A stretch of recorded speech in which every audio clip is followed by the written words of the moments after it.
Praise the Lord, आप सभी को जय मसीह की। जय मसीह की भैया। जय मसीह की। कैसे हैं आप सभी? मेरी आवाज़ आ रही है सभी लोगों को? जय मसीह की भैया। आ रही है भैया। जी भैया आ रही है। अमन भाई, मेरी आवाज़ आ रही है, स्पष्ट है? कि जी हाँ वॉल्यूम भैया, और बढ़ाएँ स्पष्ट है। थोड़ा-सा? वॉल्यूम थोड़ा सा मुझे कम लग रहा है भैया मेरे। अ, अच्छा, कम लग रहा है। जी जी भैया, अगर पॉसिबल है तो। नहीं तो मैं समझ में तो आ रही है भैया बात। जी ठीक है, अभी देखिएगा आवाज़ आ रही है? जी भैया, बेहतर है। जी जी अभी भैया। बेहतर है? जी हाँ, जी हाँ। जी भैया। चलिए ठीक है। जीवित परमेश्वर पिता को धन्यवाद देते हैं आज के इस दिन के लिए, विशेष रूप से संध्या काल के समय के लिए और ब्लेसेड फैमिली ग्रुप के लिए, जहाँ पे परमेश्वर ने हमें एक अवसर प्रदान किया, एक प्लेटफ़ॉर्म उसने ज़ूम मीटिंग के माध्यम से हमें दिया है ताकि हम इसमें सब जुड़ सकें और परमेश्वर के वचन की संगति कर सकें, उस एकत्व के महत्व को हम जान सकें। जैसा कि परमेश्वर का वचन कहता है कि जैसे जैसे तुम उन दिनों को आते देखो और भी अधिक इकट्ठे हुआ करो। ना केवल ज़ूम मीटिंग में वरन अगर हो सके तो हम सब प्रकट रूप में भी एकत्रित होना अपने आप में बहुत बड़ा विषय होता है। तो भी हम परमेश्वर पिता को धन्यवाद देते हैं, भाई अमन के लिए धन्यवाद देते हैं, आपके सराहनीय प्रयास के लिए धन्यवाद देते हैं, जो लगातार आप ये काम कर रहे हैं ताकि सब आपस में जुड़ सकें और मसीह में हम सब एक दूसरे के परिचय को प्राप्त कर सकें, एक दूसरे का आदर सम्मान कर सकें, एकत्रित हो सकें ताकि मसीह की देह की उन्नति होने पाए और इस अंतिम समय के पड़ाव के ऊपर, जबकि प्रभु यीशु मसीह का आगमन निकट है और ऐसे समय के ऊपर हर एक विश्वासियों को वचन की संगति की बहुत आवश्यकता है। आज का हमारा कोई प्लान नहीं था और मैं आपको बताना चाहता हूँ कि जब पंकज भाई से मेरी बात हुई तो ये मेरे मुंह से निकल गया कि मैं अभी आ गया हूँ, आ जाऊं क्या? और उन्होंने हाँ कह दिया और फिर मैं बोला कि चलिए ठीक है, जैसी परमेश्वर की इच्छा है चलते हैं। और मैं जस्ट अभी आधे घंटे पहले ही मैं बाहर से विजिट करके आया हूँ। लेकिन परमेश्वर को धन्यवाद देते हैं उसके वचन की सेवकाई के लिए, हर एक आवश्यकता के समय के लिए। चाहे रात हो, सुबह हो, शाम हो, हम उपस्थित हैं मेरे प्रियो आपके लिए। तो आइए परमेश्वर के वचन के ऊपर हम अपने ध्यान को लगाएंगे और इस ग्रुप में जितने भी लोग जुड़ते हैं प्रतिदिन, इससे पहले लगातार 2 से 3 दिन तक के हमारा प्रचार दिसंबर के महीने में हुआ था। शायद 22, 23, 24 ऐसा शायद कुछ डेट था। और फिर नए साल की मीटिंग थे, समय भी नहीं मिल पाया था, परंतु आज वो समय हमने दिया है समय को। जितने लोग इस ग्रुप में जुड़ते हैं, विशेष रूप से जो लोग इस ग्रुप में आरंभीकरण से जुड़े हुए हैं, जिन लोगों ने संदेश को सुना है, अगर आप लोग कुछ जानना चाहते हैं, कुछ समझना चाहते हैं, कोई भी प्रश्न है अमन भाई, चाहे वो आपकी ओर से क्यों ना हो, तो बिल्कुल रखें ताकि देखें हम आज के दिन परमेश्वर क्या चाहता है।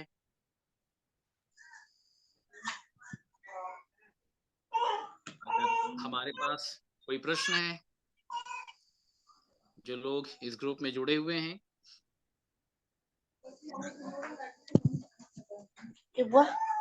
ये जूम मीटिंग का तेरे को कुछ मालूम है क्या? मेरा पिक्चर आ जाए। प्लीज अपने ऑडियो को आप लोग ऑफ कर लीजिए। जी जी अमन भाई, अगर जितने लोग जुड़े हुए हैं, आप लोग के जी। पास अगर कोई विषय है, क्योंकि आप बहुत समय से आप इस कार्यक्रम को आप होस्ट कर रहे हैं, तो आपको बहुत इनका सारे भी विषय मालूम होंगे, बहुत सारे लोग शायद हो सकता है कि संगति के बाद आपसे प्रश्न करते होंगे या आपसे पूछते होंगे, तो आपको मालूम है कि लोगों की एक्चुअली आवश्यकता क्या है। तो अगर ऐसी कोई आवश्यकता है तो आप बताइए, वो विषय रखें, हम उसके ऊपर फिर परमेश्वर की आत्मा की उपस्थिति में होकर के बात करेंगे।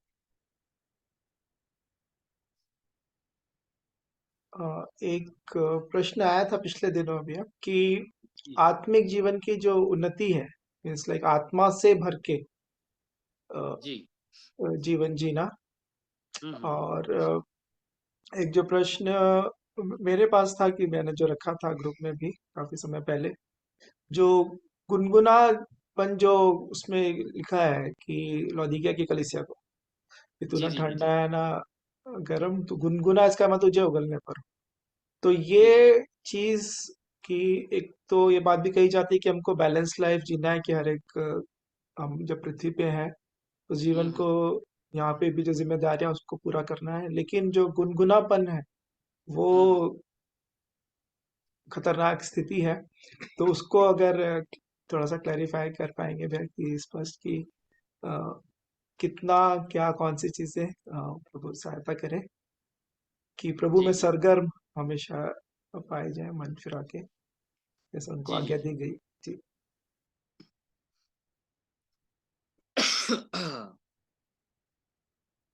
चलिए, अमन भाई जी ने जो विषय दिया है, ये पाया जाता है प्रकाशित वाक्य 3रा अध्याय। अमन भाई निकाल लें, आप पढ़ने में अगुवाई करें। और बहुत अच्छा विषय है, बहुत बड़ा विषय है, महत्वपूर्ण विषय है।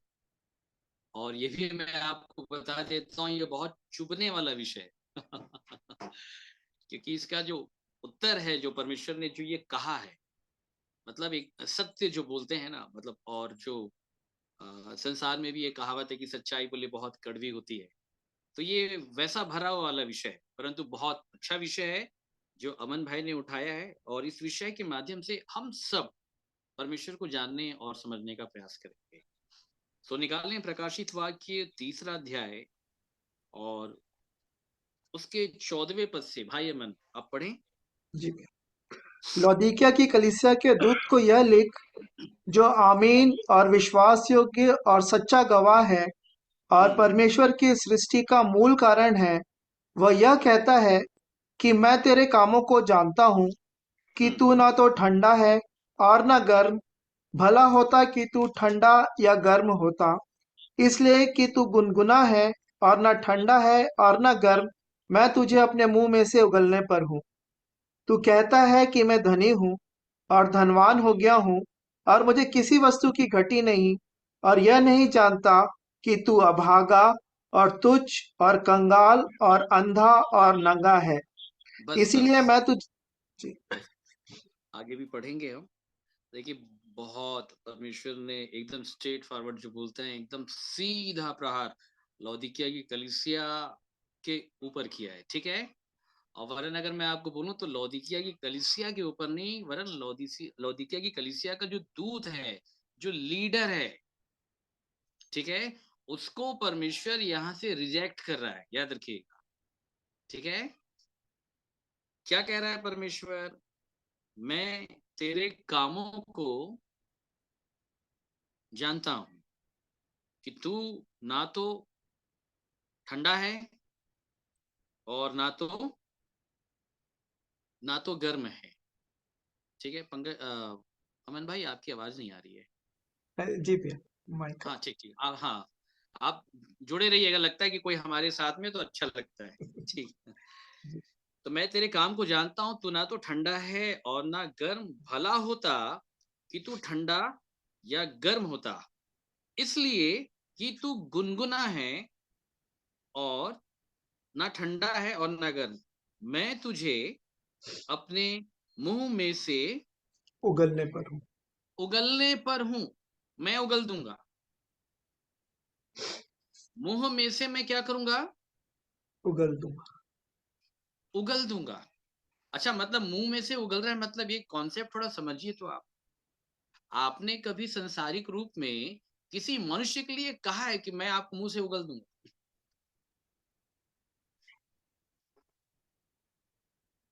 कहीं भी कोई नहीं कहता है, ना विश्वासी कहते हैं ना अन्य जाति कहते हैं। चलो, ये समझ में आता है, परमेश्वर बोलता है कि मैं तुझको छोड़ देता, मैं तुझे छोड़ दूंगा, मैं तुझे त्याग दूंगा, मैं तुझे निकाल दूंगा, मैं तेरा नाश कर दूंगा, मैं तुझे मिटा दूंगा, ठीक है। तो ये सारी बातें समझ में आती है, आपको लॉजिक समझना है कि बाइबल में जो शब्द हैं, ये सब टेक्निकल वर्ड हैं, ठीक है। तो आपको समझना पड़ेगा कि जब बात आती है उगलने की, तो वहां परमेश्वर अपने मुंह की चर्चा कर रहा है। किसकी चर्चा कर रहा है? मुंह की। मुंह की चर्चा कर रहा है, ठीक है। और अगर मुंह की चर्चा कर रहा है, अगर वो ये कह रहा है कि मैं मुंह में से उगलने पर हूं, आप कौन सी चीज उगल देते हैं? जो खा रहे होते हैं, खाने का प्रयास जो कर रहे हैं। एग्जैक्ट, मतलब ईटिंग की बात है, मतलब परमेश्वर खा रहा है। अच्छा, किसको खा रहा है बताएंगे? जैसे कि दूध को। दूध को खा रहा है। देखिए यही है, क्योंकि जी मुंह से निकलने पर वो मतलब वो मुंह में रखा है, ठीक है, मुंह में वो रखा हुआ है, वो खाएगा। वो क्या करेगा? खाएगा। वो खाएगा। किसको खाएगा? पहले किसको दूध को, खाएगा? हाँ, कलीसिया के दूध को। दूध को। याद रखिएगा, ठीक है। और अगर कलीसिया के दूध को अगर वो खा लिया तो कलीसिया को भी खाएगा वो। इसको समझ लीजिएगा पहले से, ठीक है। अगर कलीसिया के दूध को अगर परमेश्वर ने नहीं खाया तो कलीसिया को कभी नहीं खाएगा। खाने का मतलब समझते हैं आप लोग? ग्रहण करना। एग्जैक्ट बोला है। खाने का मतलब ग्रहण किया। ग्रहण करना, ठीक है। क्या करना? ग्रहण करना। ग्रहण करना, याद रखिएगा, ठीक है। मुंह में तो लिया, लेकिन परमेश्वर बोल रहा है अच्छा नहीं लग रहा है। क्या नहीं लग रहा है? तुम्हारा टेस्ट अच्छा नहीं है। आ रही है बात समझ में? जब हम पुराने नियम पढ़ते हैं ना, वहां पे तो अविश्वासियों का जो उदाहरण दिया गया है, तो दो प्रकार के अंजीर के बारे में बताया गया है यशायाह की किताब में, यिर्मयाह की किताब में, ठीक है। एक पके हुए अंजीर और एक खट्टे अंजीर। तो कोई भी खट्टी चीज मुंह में डालने के बाद कोई उसको निगलने का प्रयास नहीं करता है, उसको उगलने का प्रयास करता है। अरे गलत चीज मुंह में आ गई, ठीक है। जी। तो मुंह जो है, इसमें जब तक के सही स्वाद नहीं आएगा, याद रखिएगा, वो पेट के अंदर कभी नहीं जाता, ठीक है। और यहाँ पे खाने वाला कौन है? यीशु परमेश्वर, परमेश्वर। ठीक है, हाँ ठीक है। और उसको भूख बहुत लगती है। क्या लगती है? भूख बहुत लगी। भूख बहुत लगती है, ठीक है। हम पढ़ते हैं सुसमाचार में कि वो मार्ग से जा रहा था, उसी रास्ते में क्या लगी? भूख लगी। भूख लगी। तो वो कहाँ गया? बताइए। अंजीर के पेड़ के पास, बहुत बिल्कुल पत्ते एग्जैक्ट। वाले। हाँ, बहुत पत्ते वाले, एकदम सही पकड़े हैं। बहुत पत्ते वाले अंजीर के पेड़ के बस। पास। लिखा है हरे पत्ते देख के गया, सूखे पेड़ के पास कोई नहीं जाता। और लिखा है कि वहां पे पत्तों को छोड़कर और कुछ नहीं हुआ। और कुछ नहीं खाया। तो उसको क्या खाना था? फल। अंजीर खाना था। क्या खाना था? अंजीर। और और अंजीर भी कैसा वाला खाना चाहता है बताओ? कच्चा वाला कि पक्का वाला? पका वाला। स्वादिष्ट। आपके मुंह में अगर कच्चा वाला फल दे दिया जाए जो बहुत खट्टा होता है, आप उसे ग्रहण कर पाएंगे? नहीं। आप नहीं कर पाएंगे। तो खैर, खट्टे फल की तो बात ही नहीं है, वहां पे तो फल ही नहीं है। क्या नहीं है? फल नहीं है। फल वहां पे नहीं है। अब ये तो ड्राई फ्रूट्स वाली बात है, वो ड्राई फ्रूट्स में आते हैं, ठीक है। दूसरी ओर हम देखते हैं कि जब प्रभु यीशु मसीह मर के जी उठे, ठीक है, मर के जी उठे। जी उठे। चलिए आप हमारे साथ निकालें यूहन्ना 21, 21 का 4 से लेकर के पढ़ें तो अमन भाई। भोर होते ही यीशु किनारे पर आ खड़ा हुआ, तो भी चेलों ने नहीं पहचाना कि वह यीशु है। तब यीशु ने उनसे कहा, हे बालकों, क्या तुम्हारे पास कुछ मछलियां हैं? उन्होंने उत्तर दिया, नहीं। उसने उनसे कहा, नाव की दाहिनी ओर जाल डालो तो पाओगे।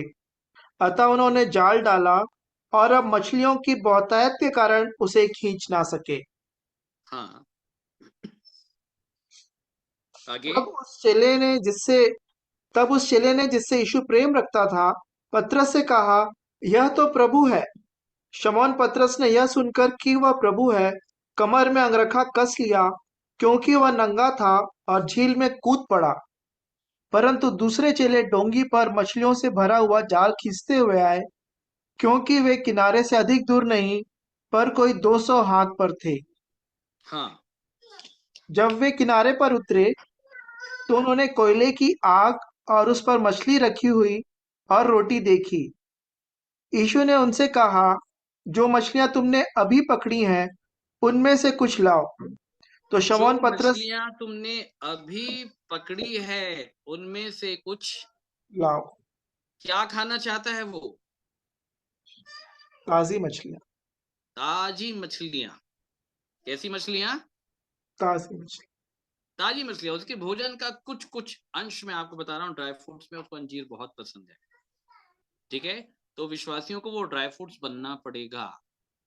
अच्छा, अंजीर के वो जो लेयर होते हैं ना, उसको जब ऐसे बीच से जब फाड़ा जाता है, जब इस तरीके से फाड़ा जाता है, और उसके अंदर जो उसके छोटे छोटे दाने होते हैं, उसके अपने अर्थ हैं भाई, बड़े गहरे अर्थ हैं।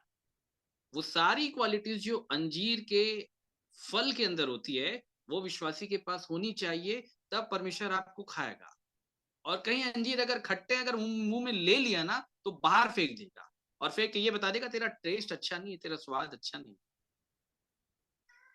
इस बात को ध्यान के साथ समझ लीजिए, ठीक है? दूसरी ओर प्रभु यीशु मसीह मछली भी खाना चाहता है। क्या खाना चाहता है?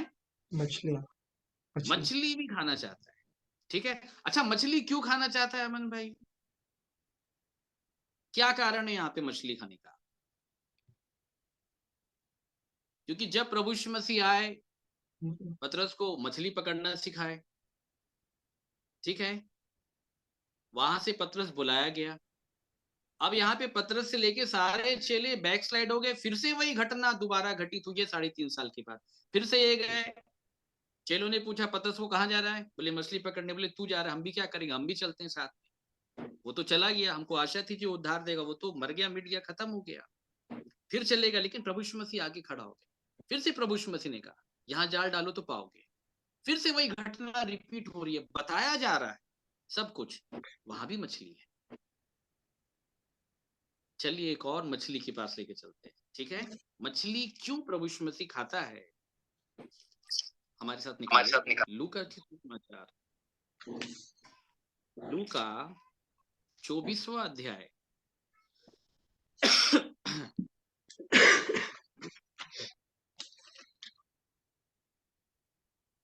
36 से पढ़ें।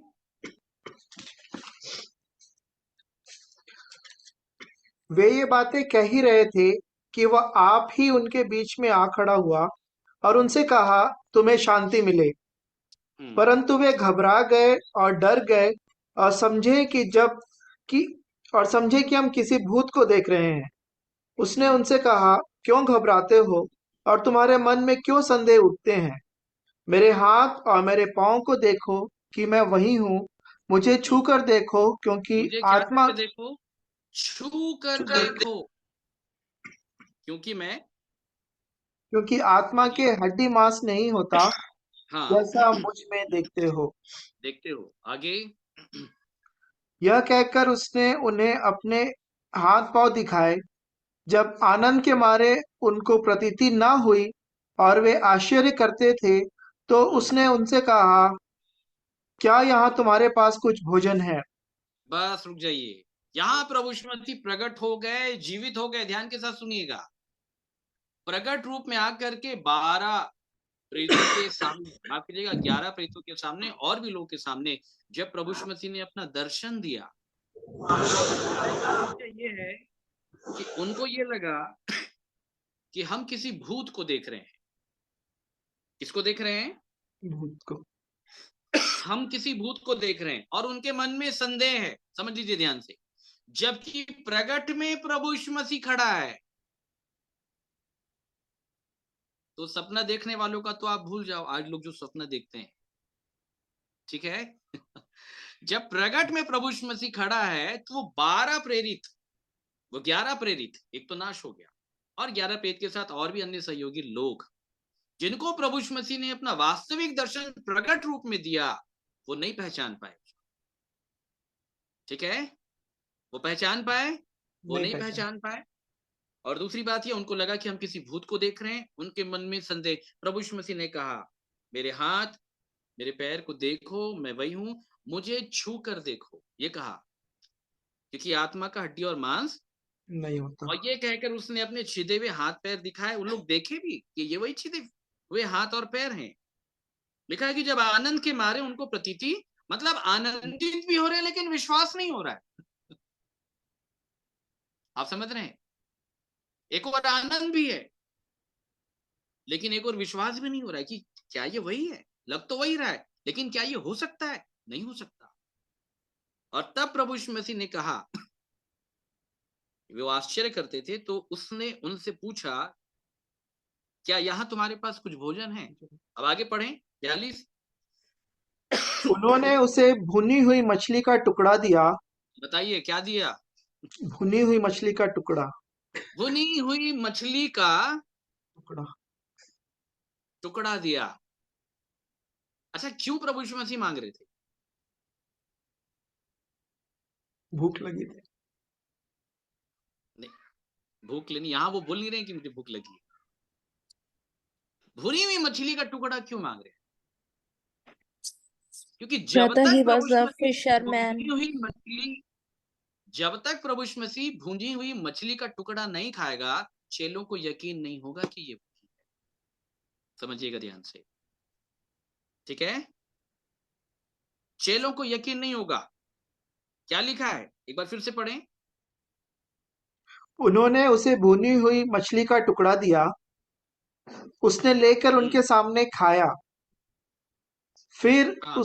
उसने उनसे कहा, ये मेरी वे बातें हैं जो मैंने तुम्हारे साथ रहते हुए तुमसे कही थी, कि अवश्य है कि जितनी बातें मूसा की व्यवस्था और भविष्यवक्ताओं और भजनों की पुस्तकों में मेरे विषय में लिखी हैं, सब पूरी हों। हम्म। तब उसने पवित्र शास्त्र बूझने के लिए उनकी समझ खोल दी। समझ को खोल दिया उसने मछली खाने के बाद। बोलिए क्या खाने के बाद? मछली खाने के बाद। भुनी हुई मछली। बोलिए कैसी मछली? भुनी हुई मछली। हाँ, किसमें भुनी हुई? आग में। कौन से आग में? पवित्र आत्मा। कोयला को- वाला आग। कोयले की बोलिए। कोयले की आग में। हाँ, कौन सी आग? वो किधर भी कोयले। गैस वाला आग नहीं चलेगा ना, यहाँ पे बाइबल वाला आग थोड़ा सा दूसरा है, ठीक है? कोयले वाले आग में, ठीक है? आपको मालूम है पुराने नियम में ये कोयले की आग का जो इस्तेमाल किया जाता था, ठीक है, वो क्यों किया जाता था? एक विषय है यहाँ पे। वो वेदी में कोयले की धूप आग जलाने। में लोहा डाल करके हथियार बनाया जाता था। क्या बनाया जाता था? हथियार। आग धो करके हथियार बनाया जाता था, पीट पीट करके, ठीक है? अच्छा, अब मछली कौन है यहाँ पे? मनुष्य। मनुष्य है। कौन है? मनुष्य। हाँ, जो प्रभु यीशु मसीह ने बताया, स्वर्ग का राज्य मछली पकड़ने वाले जाल के समान। जाल प्रभु यीशु मसीह ने अपने आप को बताया, तो स्वर्ग का राज मछली पकड़ने वाले जाल के समान है, जो समुद्र रूपी संसार में डाला गया। और जब डाला गया तो नाना प्रकार की मछलियों को समेट लाया, ठीक है? हर प्रकार की मछली, इसमें शर्मा भी आ गया, वर्मा भी आ गया, यादव भी आ गया, समझ रहे हैं आप, गोस्वामी भी आ गया, नाना प्रकार की जाति के लोग, जितनी वैरायटी है, हर प्रकार की मछली फंस गई। आज भी सब फंसते चले जा रहे, फंस रहे हैं कि नहीं? अन्य जाति लोग और बहुत सारे लोग, सब सब इसमें आते चले गए। फिर वहां पे वचन ये कहता है कि अच्छी अच्छी मछलियों को जब जाल भर गया तो उसे खींचा गया, परंतु खींचने के बाद अच्छी मछलियों को बर्तन में इकट्ठा किया गया और निकम्मी को फेंक दिया। तो मछली क्यों पकड़ा है? खाने के लिए। बोलिए क्यों पकड़ा है? खाने के लिए। मछली का टेस्ट अच्छा होना चाहिए। कई बार मछलियां कड़वी निकल जाती है, तुरंत फेंक दिया जाता है। और जब मछली खाएगा तो जो लोग विश्वास नहीं कर रहे हैं ना, वो लोग विश्वास करने लग जाएंगे। समझिएगा ध्यान से, ठीक है? कि यीशु मसीह जी उठा है। ये कब प्रकट होगा? ये भुनी हुई मछली के द्वारा प्रकट होगा। किसके द्वारा प्रकट होगा? भुनी हुई मछली के। भुनी हुई मछली के द्वारा। अब ये प्रश्न है कि कौन भुनी हुई मछली बनेगा? जो प्रभु यीशु मसीह का भोजन है। भोजन के अपने मायने हैं बाइबल में। चलिए अब इससे थोड़ा सा पहले और हम चलते हैं, 28 पढ़ें इसी का। इतने में वे उस गांव के पास पहुंचे जहां वे जा रहे थे। मैं थोड़ा देर रोक रहा हूं। ये इम्माउस के मार्ग में दो चेलों की कहानी, और आपको भी मालूम है मसीह आकर के मिल गया, ये सब बोलते रहे कि क्या तू परदेसी, तेरे को मालूम नहीं कि इन दिनों यहाँ पे क्या हुआ था यरूशलेम में। तो मसीह भी पूछने लग गया क्या हुआ था, तो वो सब बताने लग गए यीशु नासरी के विषय में। परमेश्वर सब लोगों के निकट काम वचन में सामर्थी भर था, और हमारे सरदारों ने उसे पकड़वा दिया, मृत्यु की आज्ञा दी, उसे क्रूस पे चढ़ा दिया। परंतु हमें आशा थी कि इजराइल को यही छुटकारा देगा, और इनके सिवाय अब इस घटना को घटे तीसरा दिन हो गया, और स्त्रियों ने हमें आश्चर्य में डाल दिया कि वो जी उठा है। और ऐसा करते वो बातचीत करते चले गए और प्रभु यीशु मसीह को बता रहे, ठीक है। और तब प्रभु यीशु मसीह ने ये कहा कि निर्बुद्धियों भविष्यवक्ता की सब बातों पर विश्वास करने में मंदमतियों। क्या ये अवश्य नहीं था कि मसीह दुख उठाकर अपनी महिमा में प्रवेश करे? तब उसने मूसा और सब भविष्यवक्ताओं से आरंभ करके सारे पवित्र शास्त्र में से अपने विषय में लिखी बातों का सारा अर्थ उन्हें समझा दिया। लेकिन अभी भी बात पूरी नहीं हुई है। और तब उन लोगों ने क्या कहा, अब पढ़ें। इतने में वे उस गांव के पास पहुंचे जहां वे हाँ जा रहे थे, और उसके ढंग से ऐसा जान पड़ा कि वह आगे बढ़ना चाहता है। हाँ। परंतु उन्होंने यह कहकर उसे रोका, हमारे साथ रह, क्योंकि संध्या हो चली है और दिन अब बहुत ढल गया है। तब हम्म। वह उनके साथ रहने के लिए भीतर गया। क्या कहा? कहाँ गया? स- भीतर गया। ठीक है, कहाँ गया? भीतर गया। भीतर। और आगे?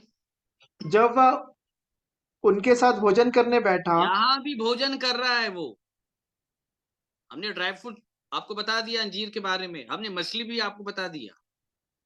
अब जब भोजन करने के लिए वहां पे बैठा, तो वहां पे भी क्या हो रहा है सुनिएगा। जब तो वह उनके उसने साथ भोजन करने बैठा तो उसने हाँ रोटी लेकर धन्यवाद किया और क्या उसे किया? रोटी लेकर धन्यवाद किया। रोटी लेकर क्या किया? धन्यवाद किया धन्यवाद किया, थैंक्स। और आगे? और उसे तोड़कर उनको देने लगा। हम्म। तब उनकी आंखें खुल गईं ये देखो, और रोटी से भी आंखें खुल गई। किससे आंखें खुल गई? रोटी से। रोटी से। ये प्रभु यीशु मसीह का भोजन है, ठीक है। और इसलिए आपको मालूम होगा कि 5,000 लोगों को उसने रोटी और मछली खिलाया था। यहाँ रोटी है और आगे मछली है, ठीक है। आगे मछली है यकीन दिलाने के लिए। 2 लोग को रोटी से यकीन दिलाया, बाकी सब एकत्रित हो गए तो मछली से यकीन दिलाया। और जैसे ही उसने रोटी तोड़ी, तो चेलों की आंखें क्या हो गई? खुल गईं खुल गई। और उन्होंने उसे पहचान लिया। और उन्होंने उसको पहचान लिया। क्या कर लिया? पहचान लिया। पहचान लिया। अब इस बात को ध्यान से सुनिएगा। इतना प्रचार हुआ 3.5 वर्ष तक के, जी उठने के बाद अब प्रभु यीशु मसीह इम्माउस के मार्ग में भी इनसे बातचीत कर रहे हैं, लेकिन तो भी क्या चेले पहचान पा रहे हैं अमन भाई? नहीं पहचान। इसका मतलब साफ है, आप कितना भी प्रचार कर लो और करवा लो, चाहे आशीष ब्रदर से और किसी से भी करवा लो, ठीक है, मैं करूंगा, लेकिन कुछ बताना चाह रहा हूं। लेकिन इससे किसी का कुछ होने वाला नहीं है। नहीं है। अरे जब मसीह के बोलने से नहीं हो रहा था, तो हमारे बोलने से और आपके बोलने से क्या होगा? अब चाहे कोई कोट और टाई वाला भी अगर बैठ जाए तो उससे भी कुछ नहीं होने वाला है। मतलब कॉन्सेप्ट हमको समझना है। प्रचार बिल्कुल होना चाहिए, कोई भी आए करे, लेकिन मात्र प्रचार से कुछ नहीं होगा। आज लोग पूरी मेहनत कर रहे हैं, लेकिन मैं आपको बता देता हूं उनकी मेहनत पे पानी फिरने वाला है। कॉन्सेप्ट बस ये है कि जो कोई भी पास्टर है, जो कोई भी लीडर है, अगर वो ये सोचता है कि लोग बचने चाहिए, उद्धार होना चाहिए, उसको रोटी बननी पड़ेगी। क्या बननी पड़ेगी? रोटी। रोटी, ठीक है। उसको मछली बनना पड़ेगा। क्या बनना पड़ेगा? मछली। मछली बनना पड़ेगा। कैसी मछली? भुनी तास। हुई मछली। मुन्नी में। और लौदीकिया की कलीसिया से यही शिकायत आगे किया गया है।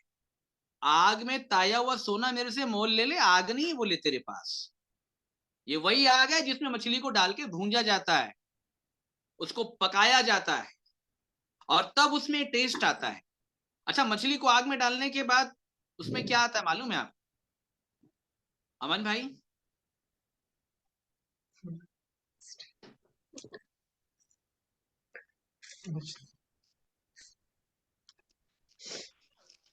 हमारे साथ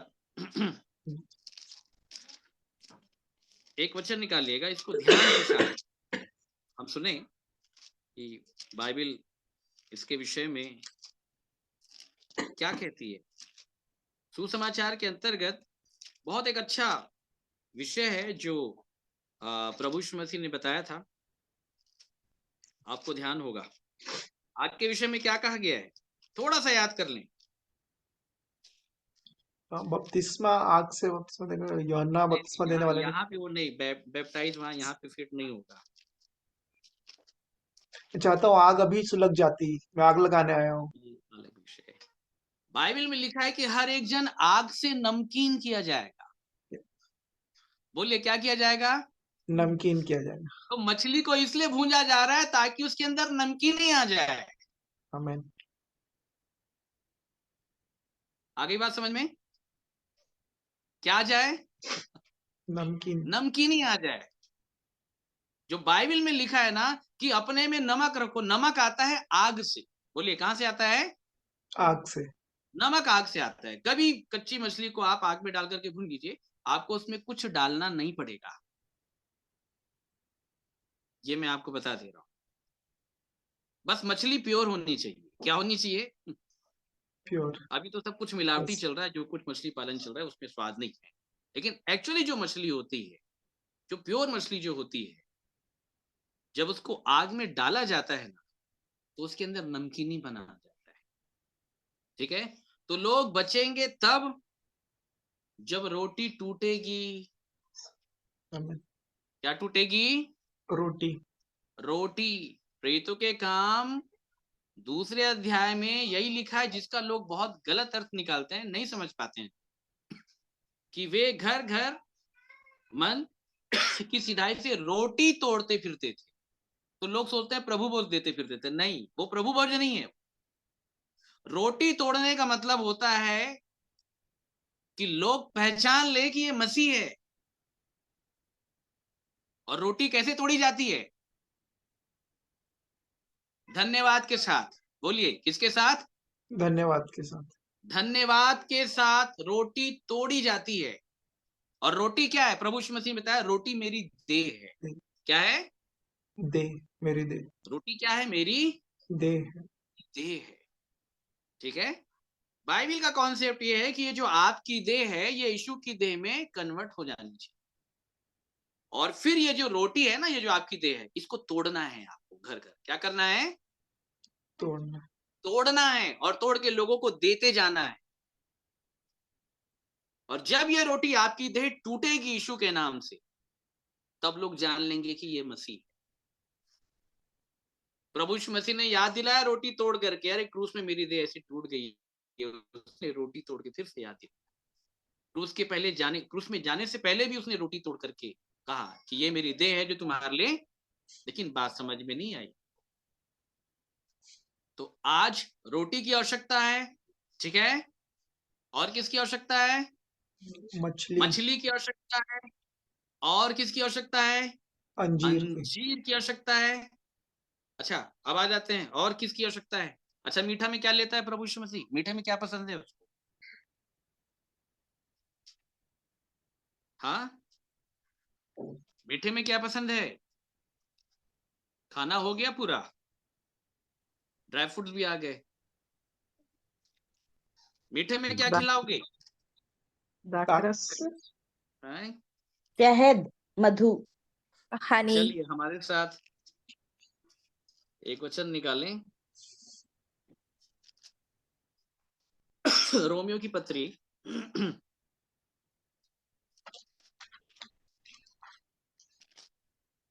इसको बड़े ध्यान के साथ हम समझें कि बाइबल क्या बोलती है। 11वां अध्याय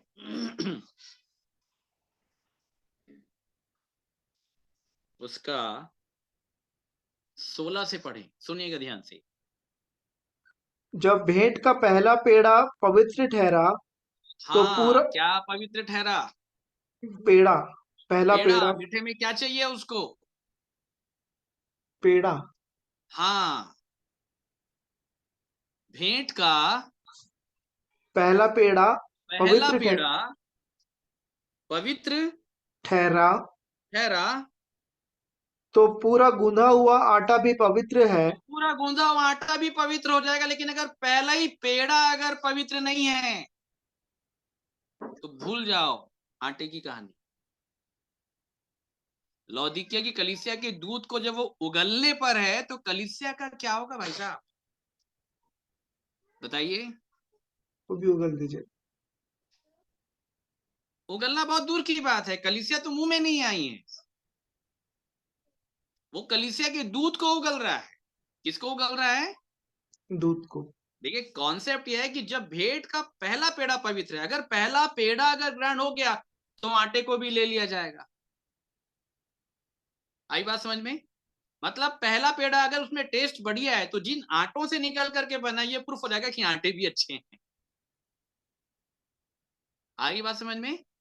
आटे भी अच्छे हैं, अच्छे। आटों को भी ग्रहण कर लिया जाएगा कि इनसे अब और पेड़े बनाए जाएं। लेकिन अगर पहला पेड़ा ही अगर खराब हो जाएगा तो ये समझ में आ जाएगा कि ये आटा ठीक नहीं। नहीं है, इसको हटा दो। ठीक है, बात समझ पा रहे हैं आप? जी। इसलिए पौलुस एक बहुत बड़ा विषय कह रहा था। पहला पेड़ा कौन है मालूम है आपको? बताइए कौन है पहला पेड़ा? प्रभु यीशु मसीह। यहाँ पे कौन है? प्रभु यीशु मसीह तो है, जी। बट यहाँ पे कौन है? चलिए पतरस। रोमियो 15। अब यहाँ पे भी पहला पेड़ा कौन है ये मैं आपको बताता हूं। 15 का 16 से पढ़ो। कि मैं अन्य जातियों के लिए मसीह यीशु का सेवक होकर सुनिएगा परमेश्वर ध्यान के से। हाँ, सेवक होकर परमेश्वर के आगे सुसमाचार की सेवा याजक के समान करूं, किसके जिससे समान करूं? अन्य याजक के समान करूं। याजक। जो याजक होता है ना वो पहला पेड़ा है, इसको याद रखिएगा। ठीक है, मैं याजक के समान करूं। अगर याजक की ग्रहण योग्य नहीं है तो बाकी बलिदान कहां से ग्रहण करेगा? अगर याजक ही परमेश्वर को ग्रहण योग्य नहीं। पुराने नियम में लिखा है कि याजक होने के नाते वह अपने लोगों में प्रधान होता है, पहला होता है, लिखा है लय व्यवस्था की किताब में। इसलिए पौलुस ये नए नियम में भी तो यही बोल रहा है ना, नए नियम का कॉन्सेप्ट तो यही, याजकों का समाज। किसका समाज? अगर पहला याजकों ही का याजक अगर ठीक नहीं है तो कलीसिया कहां से याजक बनेगी? कलीसिया डायरेक्टली कभी याजक नहीं बन सकती, कलीसिया के पास ये अथॉरिटी नहीं है, ये समझना होगा पहले। कलीसिया को याजक बनने की अथॉरिटी जो मिलती है वो सामने खड़े होने वाले लीडर से मिलती है, इसको याद रखिएगा। मेरे प्रचार करने से कोई याजक नहीं बन जाएगा, लेकिन अगर मैं खुद याजक बन गया ना तो बहुत तेरे याजक बन जाएंगे, इसको याद रखिएगा। ठीक है, मेरे बोलने से कोई नहीं बदलेगा, इसे बोलते हैं ना तुम बदलो तो सब बदलेंगे। ये बड़ा अच्छा स्लोगन है। पौलुस ये साफ कहता है, याद रखिएगा, कि मैं अन्य जातियों के लिए मसीह यीशु का सेवक होकर परमेश्वर की सुसमाचार की सेवा याजक के समान करूं, याजक के समान करूं। जिससे अन्य जातियों का मानो चढ़ाया जाना। अब ध्यान के पव- साथ सुनिएगा, ये पहला पेड़ा बन के ग्रहण हो गया है, अब ये अन्य जाति ये सब आटा है, अब इनको भी चढ़ाऊंगा बोल रहा है। ठीक है, कैसे? जिससे अन्य जातियों जन का मानो मेरे चढ़ा। द्वारा चढ़ा जाना, मतलब मैं चढ़ाऊंगा इनको, क्योंकि मैं ग्रहण हो गया हूं इनको। कौन ग्रहण हो गया है? मैं परमेश्वर को ग्रहण योग्य हो गया हूं, इसलिए अब मैं इन अन्य जातियों को भी, ये कि जो आटा है, ठीक है, इनको चढ़ाऊंगा, इनका मानो चढ़ाया जाना। आगे, पवित्र आत्मा से पवित्र बनकर ग्रहण किया जाए। हाँ, ये ऐसे ग्रहण हो जाए। तो पेड़ा चाहिए, बोलिए क्या चाहिए? पेड़ा। कौन बनेगा पेड़ा? याजक। क्योंकि भेंट का पहला पेड़ा पवित्र है तो गूथा हुआ आटा भी, पवित्र ठहरे। नहीं तो कोई पवित्र नहीं हो पाएगा। ठीक है, कोई भी पवित्र नहीं हो पाएगा। लोग शुद्धता की परिभाषा नहीं समझ पा रहे हैं, लोग पवित्रता की परिभाषा नहीं समझ पा रहे हैं। पवित्रता के बाद सिद्धता की परिभाषा नहीं समझ पा रहे हैं। सिद्धता के बाद स्थिरता की परिभाषा नहीं समझ पा रहे हैं। स्थिरता के बाद बलवंत होने की परिभाषा नहीं आ रही लोगों को समझ में। ये क्रम है बाइबल में। तो ये चीजें प्रभु यीशु मसीह को चाहिए। उसको पेड़ा पसंद है, उसको रोटी पसंद है, उसको भुनी हुई मछली मछली पसंद है, पसंद उसको अंजीर अंजीर। पसंद है। अब चलते हैं प्रकाशित वाक्य।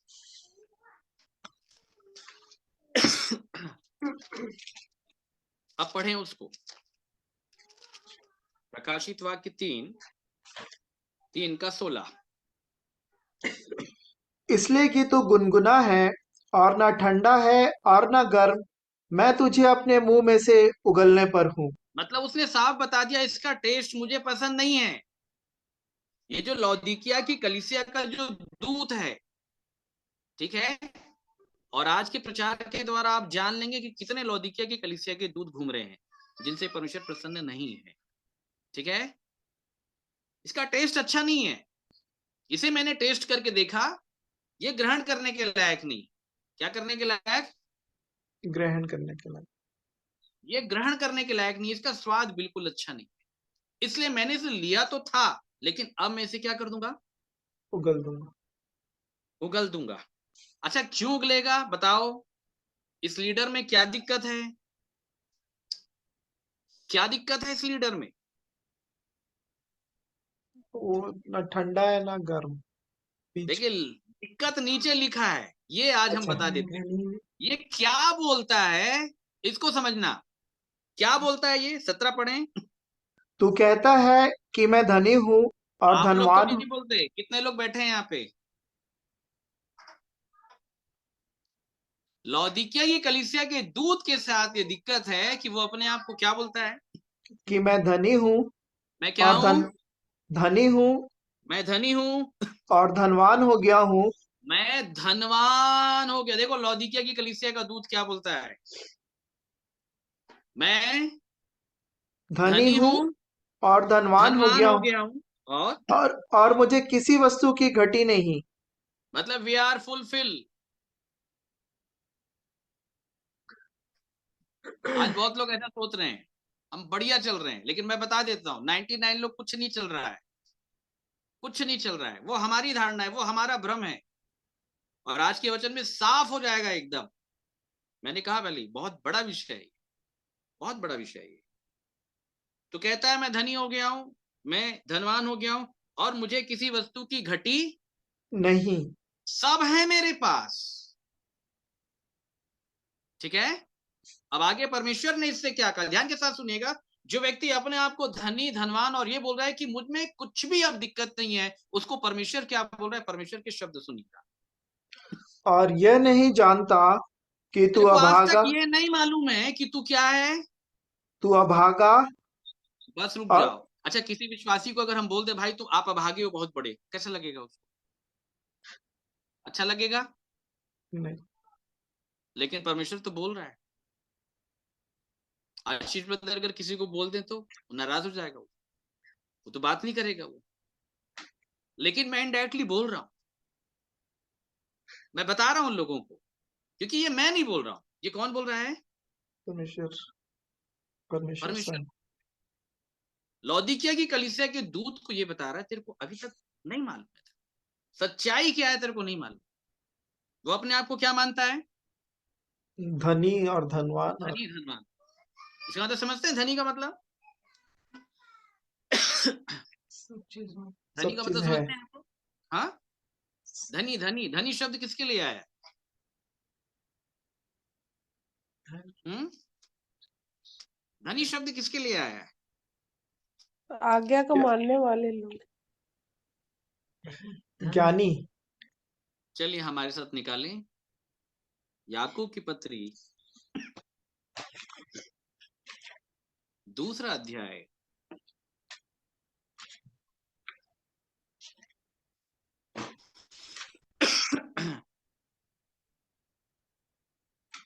छठवां अध्याय, दूसरा अध्याय है, उसका 6वां पद से पढ़े। पर तुमने उस कंगाल का अपमान किया क्या धनी लोग तुम पर अत्याचार नहीं करते? धनी और लोग कैसे होते हैं? अत्याचारी, कैसे होते हैं? अत्याचारी। अत्याचारी होते हैं। ध्यान के साथ सुनिएगा, ठीक है? अच्छा, यहाँ 5 से पढ़ लीजिएगा तो बात आप समझ जाएंगे। हे मेरे प्रिय भाइयों, सुनो। क्या परमेश्वर ने इस जगत के कंगालों को नहीं चुना कि विश्वास में धनी और उस इसमें धनी राज्य हो के जाए। विश्वास में धनी? हाँ, ठीक है। मतलब वहां पे जो व्यक्ति है ना, लौदीकिया की कलीसिया का जो दूत है, वो अपने आप को क्या समझ रहा है? धनी, विश्वासी। धनी मतलब क्या? विश्वासी समझ रहे। अरे बढ़िया, अच्छा विश्वासी हूं मैं, सब है मेरे पास, सारे ब्लेसिंग्स है मेरे पास, मेरे पास अनंत जीवन से लेके सब कुछ है, मैं धनवान हो गया हूं, मेरा जीवन अच्छा है, सब कुछ अच्छा है, लोग अच्छे, मैं अच्छा। धनी शब्द जो आया है वो विश्वास के लिए आया है, याद रखिएगा, ठीक है? अब इसको हम सुसमाचार से भी समझ लेते हैं। आपको मालूम होगा कि एक धनवान व्यक्ति प्रभु यीशु मसीह के पास आया और उसने ये कहा कि अनंत जीवन का अधिकारी होने के लिए मैं क्या करूं? तो धनवान व्यक्ति आया, मतलब आपको लगता है कि रुपए पैसे रोकड़ वाला, उसकी बात नहीं हो रही वहां पे। कैसा धनवान व्यक्ति था, उसका कैरेक्टर क्या था? प्रभु यीशु मसीह ने उससे ये कहा कि अगर तू जीवन में प्रवेश करना चाहता है तो आज्ञाओं को माना कर। माना कर। सेम लाइन वो बोलता है जो प्रकाशित वाक्य में लिखा है। तो वो क्या कहता है? प्रभु कौन सी आज्ञा, कौन सी आज्ञा की बात कर रहे हो भाई? सब मालूम है मेरे को, सब करता हूं, कौन सी आज्ञा? तो प्रभु यीशु मसीह ने बताया कि माता पिता का ये आदर करना, पड़ोसी से प्रेम करना, ठीक है? हर एक बचपन से प्रकार हूं। की आज्ञा प्रभु यीशु मसीह ने बताई उसको, ठीक है? तो उसने क्या कहा? इन सबको तो मैंने लड़कपन से माना है, लड़कपन से मानता हूं। अब मुझ में किस बात की कमी है। यह लौदीकिया का कलीसिया का दूत यहाँ पे, जो अपने आप को बड़ा अच्छा विश्वासी समझ रहा है, इसलिए उसको धनवान का दर्जा दिया गया है। और इसलिए ऐसे धनवान का परमेश्वर के राज में प्रवेश करना कठिन है। धनवान मतलब ये नहीं कि पैसे वाले, जिनके पास बहुत पैसे वो नहीं जा, ऐसा नहीं है। जक्कई था पैसे वाला, जक्कई था पैसे वाला। प्रभु यीशु मसीह की लोथ को जिसने जाकर के मांगा वो भी बहुत था पैसे वाला। सब गए स्वर्ग के राज में। यहां जो धनवान आया वो कौन है? जो ये कहता है मुझ में किस बात की कमी और घटी है, मैं बहुत अच्छा बिलीवर हूं, मैं बहुत अच्छा विश्वासी। ये हवा भरने का हमसे तो नहीं होता भाई साहब, हम नहीं कर पाएंगे ऐसा। जैसे हैं लोग एज इट इज, मैं आपको सारे सिम्टम्स मैं बता दूंगा। वो लक्षण अगर आपके अंदर दिख रहे हैं तो आपको मान लेना है कि वो मैं हूं। ये तो याद रखिएगा, वो नहीं मानने के कारण हम स्वर्ग के राज्य से वंचित हो सकते हैं। लौदीकिया की कलीसिया का दूत हो जा रहा है भाई साहब, बाकी किसी का नंबर नहीं आएगा। या आज की भाषा में अगर मैं कहूं, लौदीकिया की कलीसिया का पास्टर नहीं जा रहा है स्वर्ग, कलीसिया कहां से जाएगी? कहां से जाएगी कलीसिया? ये सब गोल गोल घुमाया जा रहा है। नहीं जाएंगे लोग स्वर्ग इस रीति के आधार पे। तब प्रभु यीशु मसीह ने उससे कहा कि तुझ में एक बात की घटी है। घटी है, तू नहीं जानता है। उसको लग रहा है कि मेरा जीवन, यदि तो क्या घटी थी उसमें? सारा माल बीच का कंगालों को दे दे। नहीं नहीं, ये तो काम करना था। घटी क्या थी? धनी था बहुत। नहीं नहीं, घटी क्या थी? घटी, सिद्ध नहीं था। हाँ, हाँ एग्जैक्ट। यदि तो क्या सिद्ध नहीं था? होना चाहता है। क्योंकि प्रभु यीशु मसीह ने कहा यदि तू सिद्ध होना चाहता है, क्या होना चाहता है? सिद्ध, तो घटी क्या है? सिद्धता की। सिद्ध नहीं है। सिद्ध हो गए हैं क्या लोग? किसी से पूछो, आप अपने आप से पूछो, क्या सिद्ध हो गए हैं? आपके अंदर से आवाज आएगी नहीं। तो आप लौदीकिया की कलीसिया के अंडर में आते कहां आते हैं? ये लौदीकिया की। समझना पड़ेगा, इसको याद रखिएगा। सीधी साफ बात प्रभु यीशु मसीह बोलते थे, गोल गोल घुमाने वाली नहीं। अरे वैद्य साहब अगर गोल गोल घुमाने लग गए तो पेशेंट तो खत्म हो जाएगा ना। आपको गंभीर बीमारी है और वैद्य साहब बोलने लगे कि नहीं आप एकदम बढ़िया है, तो आप तो मर जाओगे। नेचर क्या है मालूम है हमारा? न केवल हमारा वरन पूरे विश्व का, सारी जातियों का ह्यूमन नेचर क्या है कि जब भी वैद्य के साथ बैठने की बारी आती है या हॉस्पिटल जाने की बारी आती है या किसी डॉक्टर को दिखाने की बारी आती है, बड़ा डर के हम वहां पे जाते हैं और केवल एक ही चीज आप सुनना चाहते हो, डॉक्टर साहब बस एक बार बोल दो कि हम ठीक है। आपके कान क्या सुनना चाहते हैं डॉक्टर साहब से? आपको एक कोई बार बीमारी बोल नहीं, दो कि हम ठीक हमारे है, सारे रिपोर्ट्स नॉर्मल आ रही है। एकदम नॉर्मल। मान लेते हैं पेट दर्द हो रहा है, बहुत दिन से दर्द हो रहा है, पूरा मेडिसिन हम खा लिए, पेन किलर खा लिए, नहीं हुआ ठीक, लग रहा है कुछ हो गया है, छोटा डॉक्टर बोल रहा है कि नहीं शायद कुछ होगा अंदरूनी, भाई जाओ आप चेक कराओ, बड़ा पेन है आपको, कुछ भी हो सकता है, डर गया, गया बड़े डॉक्टर के पास, उसके सारे टेस्ट मेडिकल रिपोर्ट सब कुछ हो रहा है और उसको बुलाया गया 7 दिन के बाद आना आपका रिपोर्ट, तो डरा सहमा हो जाएगा, एक ही उम्मीद लेके डॉक्टर साहब बोल दो कि हम ठीक है, ध्यान के साथ समझिए। और डॉक्टर जब रिपोर्ट निकाल के दिखा देगा ना कि आप महीना भर से ज्यादा में मेहमान नहीं, तो तुरंत क्या करेगा मालूम है? निकलेगा अपने रिलेटिव के साथ, बोलेगा इसे पागल है डॉक्टर, हाँ, क्या बोलेगा? ये डॉक्टर डॉक्टर ठीक नहीं। पागल है। ध्यान के साथ सुनिएगा, डॉक्टर पागल है, हाँ चलो दूसरे के पास चलते, वो दूसरे डॉक्टर के पास जाएगा, ध्यान के साथ सुनिएगा, क्यों? उसको यकीन नहीं है मैं बीमार, वो सुनना ही नहीं चाहता कि मैं बीमार। कोई मनुष्य अपने आप के पाप को देखने के बाद भी अंगीकार करना ही नहीं चाहता कि ये कमी है मेरे, और धर्मी होने का हवा भरा जाता है मालूम है बहुत सारे प्रचारकों के द्वारा, इस हवे से सावधान रहिए। वास्तविक वैद्य वही है, आप बीमार हैं तो बीमार हैं, नहीं है तो नहीं है, याद रखिएगा। बाइबल में साफ लिखा है कि किसी निर्दोष को दोषी नहीं ठहराना और किसी दोषी को निर्दोष भी, नहीं ना ठीक, धर्मी को अधर्मी ठहराना, ना अधर्मी को धर्मी, अधर्मी को जबरदस्ती धर्मी ठहराना। तेरे को छोड़ूंगा नहीं बोला है परमेश्वर, नहीं छोड़ूंगा, चाहे कोई भी क्यों ना हो। कैसे ठहराया? क्योंकि तेरे धर्मी ठहराने के कारण वो नाश हो जाए, क्योंकि वो है नहीं। मैं सिम्टम्स आपके सामने रख रहा हूं, लक्षण। मैं ये नहीं बोल रहा हूं कि आपको बीमारी है, मैं ये नहीं बोल रहा हूं कि आपको बुखार है, मैं ये बोल रहा हूं कि 102 डिग्री अगर है ना तापमान, तो है भाई बुखार, और अगर है गर्म है मान लेना है, डॉक्टर को पागल बोलने की फिर क्या आवश्यकता है? लेकिन ये ह्यूमन नेचर है, ध्यान के साथ समझिएगा, ठीक है? अब चले गए उस डॉक्टर को छोड़कर, अच्छा मान लेते हैं डॉक्टर अगर रिपोर्ट देके बोल देता है आपको कोई दिक्कत नहीं है, जा अरे बढ़िया, एकदम आनंदित होके जाते, फिर आप ये नहीं बोलते डॉक्टर पागल है, चलो चलते हैं कहीं और, कुछ ना कुछ होगा, नहीं, आप सुनना ही नहीं चाहते कि हमको कोई बीमारी है। समझ रहे हैं? इसलिए जब प्रभु यीशु मसीह ने प्रचार किया शास्त्रियों को, फरीसियों को, याजकों को, उस समय के लीडरों को, व्यवस्थापकों को, इसलिए वो नहीं सुन पाए, क्योंकि वो मानना ही नहीं चाहते थे, क्योंकि वो अपने लेखे में क्या थे? धर्मी थे। वो अपने लेखे में क्या थे? धनवान थे, व्यवस्था के मानने वाले थे। लेकिन प्रभु यीशु मसीह ने बता दिया तुम सब में एक बात की घटी है। अरे घटी, अगर घटी नहीं होती तो मैं क्यों आया हूं भाई साहब नीचे?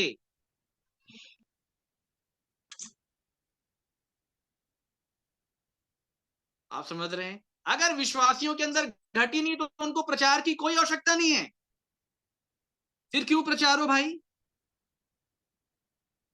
अगर विश्वासी अपने आप में फुलफिल है तो प्रचार क्यों हो? फिर प्रचार नहीं हो सकता। तो इन बातों को समझना बहुत जरूरी, ठीक है? तो पहला विषय है, आप समझ गए ना, वो कहता है मैं धनी धनवान मतलब बढ़िया विश्वासी हूं, मैं अच्छा हूं, मेरे अंदर किसी वस्तु की कोई कमी घटी नहीं है, सिद्ध नहीं है, वो क्या नहीं है? सिद्ध नहीं है। और याद रखिएगा पुराने नियम और नए नियम का जो कॉन्सेप्ट है वो सिद्धता के ऊपर टिका हुआ है, इसको याद रखिएगा। जब ओल्ड टेस्टमेंट की जब बात आती है तो वहां पे लिखा हुआ व्यवस्था ने किसी बात की सिद्धि नहीं नहीं, की, परंतु नए नियम में एक आशा है, एक सिद्धता की बात कही गई है। इसलिए पौलुस जैसा प्रेरित जब प्रचार करता है तो बोलता है हम में से जितने सिद्ध हैं हम ये विचार रखते, होंगे नहीं, हैं बोलता है नहीं, वर्तमान काल में। अब वो सिद्धता क्या है वो हम बाद में समझेंगे कि वो सिद्धता क्या है, वो सिद्धता कैसे आती है, उसका सूत्र क्या है। तो आप समझ गए लौदीकिया की कलीसिया के दूत के साथ ये समस्या है कि हम लोग बढ़िया हैं, वो अपने लेखे में क्या हो गए हैं? धर्मी हो गए हैं, अच्छे हो गए हैं, सब बढ़िया चल रहा है, सब अच्छा चल रहा है, कहीं कोई दिक्कत नहीं चल रहा है, परमेश्वर बोल रहा है सब जगह गड़बड़ चल रहा है भाई साहब, पहला तो गड़बड़ यही है कि तुम अपने आप को धनी धनवान और ये समझ रहे हो कि किसी वस्तु की कोई कमी घटी, और तुझको ये नहीं मालूम, तू ये नहीं जानता। पहला शब्द क्या है अमन भाई 17 में? अभागा। अभागा। अच्छा, अभागी की क्या परिभाषा बाइबल में? यदि हम मसीह से इसी जीवन में सब बातों की आशा रखते हैं तो सब मनुष्यों से अधिक अभागी। बिल्कुल ठीक है। और एक बड़ी परिभाषा की ओर अपन चलते हैं। रोमियो की पत्री निकाल लें, 7वां अध्याय 7 का 24 पढ़ें। मत्ती 7 का 24 है। नहीं, रोमियो सॉरी 7 का 24।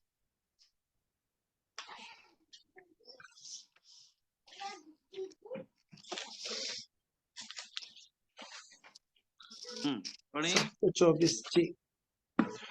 मैं कैसा अभागा मनुष्य हूँ, मुझे इस मृत्यु के देह से कौन छुड़ाएगा। ये कौन बोल रहा है? पौलुस। अपने आप को अभागा बोलने अच्छी बात है, अभागा बोलना अच्छी बात है। यदि है तो बोलने में समझदारी। एग्जैक्ट। जब प्रेरित बोल सकता है तो हमें बोलने में क्या दिक्कत है फिर?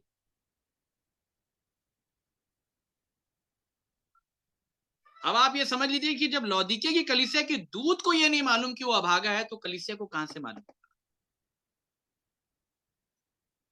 और मैं ये बात क्यों कह रहा हूं मेरे प्रियो, क्योंकि जब मैं भी परमेश्वर के पास जब मैं बुलाया गया 2010 2011 के बाद से परमेश्वर ने मेरे अभागेपन को प्रकट किया। और मैं अगर आपको मैं बोलूं तो मेरे पास लिखा हुआ है ना, उल्टा करके दिखाऊं, पढ़ पाएंगे? ये अगर दिख रहा हो शायद, एक्चुअली क्या है ना, मिरर इमेज बन जाता है तो शायद दिख नहीं रहा होगा। दिख रहा है अमन भाई? रीडेबल नहीं है भैया, हाँ, पढ़ नहीं पा। मैंने इसमें 2013 डेट लिखा हुआ है। मैं ना फोटो खींच के आपको व्हाट्सएप करूंगा, ठीक है? वहां पे लिखा है कि मैं ये कह रहा हूं कि हे अब्बा हे पिता, मैं क्या करूं, मेरे से कुछ नहीं हो पाएगा, मैं नहीं कर पाऊंगा। ये मैंने अपनी दशा को देखा। और जितने फिर पीछे आते चले गए, जो अभी जुड़े होंगे बहुत सारे लोग, उनसे भी पूछना, वो अपनी गवाही बताएंगे। तो पौलुस ये कह रहा है कि मैं कैसा अभागा मनुष्य हूँ। मैं कैसा अभागा मनुष्य हूँ, मनुष्य हूं, मुझे इस मृत्यु के देह से कौन छुड़ाएगा। मुझे बोलता है वो, इस मृत्यु की देह से कौन छुड़ाएगा। कौन छुड़ाएगा। अभी अभागेपन का पूरा डिटेल हम पढ़ लेते हैं और अपने अपने व्यक्तिगत जीवन को टैली कर लेते हैं, ठीक है? उसके बाद कॉन्सेप्ट के ऊपर में हमको अपने ध्यान को लगाना है। बाइबल ने आज हमें बोला क्या है, क्या बताया? अगर आज उसने बता दिया कि बीमार हैं, तो याद रख लेना कि कल आप चंगे नहीं होगे ना। बीमार हैं तो ट्रीटमेंट चलेगा। यही दिक्कत होता है कि जब परमेश्वर बता देता है बीमार है, लेकिन कोई दूसरा बोल देता है नहीं तुम चंगे हो, नहीं, ये गड़बड़ी है। और फिर उसके बाद वो ट्रीटमेंट कराना भूल जाएगा। अब आगेपन की परिभाषा क्या है? चलिए पढ़िए, रोमियो 7 का 14 से पढ़िए। हम जानते हैं कि व्यवस्था तो आत्मिक है, परंतु मैं शारीरिक और पाप के हाथ बिका हुआ हूँ। जो मैं करता हूँ ये उसको प्रेरित कह रहा है नए नियम का पौलुस। हाँ, जो मैं करता हूँ उसको नहीं जानता, क्योंकि जो मैं चाहता हूँ वह नहीं किया करता, परंतु जिससे मुझे घृणा आती है वही करता हूँ। ऐसा हो जाता है कि नहीं हो जाता है? हो जाता है। हो जाता है। किसी भी विश्वासी से पूछो, ये मेरी भी गवाही रही। जो मैं करता हूं उसको नहीं जानता। कई बार होता है ना, अरे मैं क्या करना चाह रहा था, अरे मेरे से क्या हो गया, अरे मैं तो उनको समझाने के लिए गया था, अरे मेरे मुंह से अपशब्द कैसे निकल गए, मैं उनके ऊपर फायर कैसे हो गया, मैं तो उनकी लड़ाई रोकने के लिए गया था, मैं खुद कैसे लड़ बैठा, मैं खुद ऐसे कैसे बोल बैठा, अरे क्या हो गया, अरे मैं तो नहीं करना, अरे क्या हो गया, मैं नहीं जानता। और जो मैं नहीं चाहता मैं वही करता हूँ, और जिससे मुझे घृणा आती है मैं वही करते रहता आगे। यदि जो मैं नहीं चाहता वही करता हूँ तो मैं मान लेता हूँ कि व्यवस्था भली है। हाँ, तो ऐसी दशा में उसका करने वाला मैं नहीं, वरन पाप है जो मुझ में बसा हुआ है। अब अगर ऐसा हो रहा है तो समझ में आ रहा है कि भाई क्यों हो रहा है, ये गड़बड़ चल रहा है मेरे अंदर। ये देखिए बीमारी दिख रही। मैंने बोला ना कि अगर 102 डिग्री का तापमान है भैया बुखार है, और अगर ऐसा चल रहा है तो मैं मान लेता हूं कि मुझ में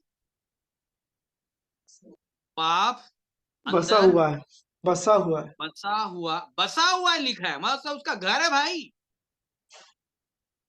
क्या है? घर। उसका घर है, आज भी बसा हुआ है। ठीक है, इसको हटाना है, इसको निकालना है। कैसे निकलेगा ये समझना है विश्वासियों। पाप मुझे बसा हुआ है। आगे। क्योंकि मैं जानता हूं कि मुझ में अर्थात मेरे शरीर में कोई अच्छी वस्तु वास नहीं ये करती। नए नियम का सबसे बड़ा प्रेरित प्रभु यीशु मसीह के बाद पौलुस ये जान लिया, बोला मेरी हालत अच्छी नहीं है। मैं ये जान गया कि मुझ में अर्थात मेरे शरीर में ऊपर से लेके नीचे तक कोई भी अच्छी वस्तु वास। नहीं करती। ये संपूर्ण मानव जाति की दशा है। पौलुस कौन है भाई साहब? कौन था पौलुस?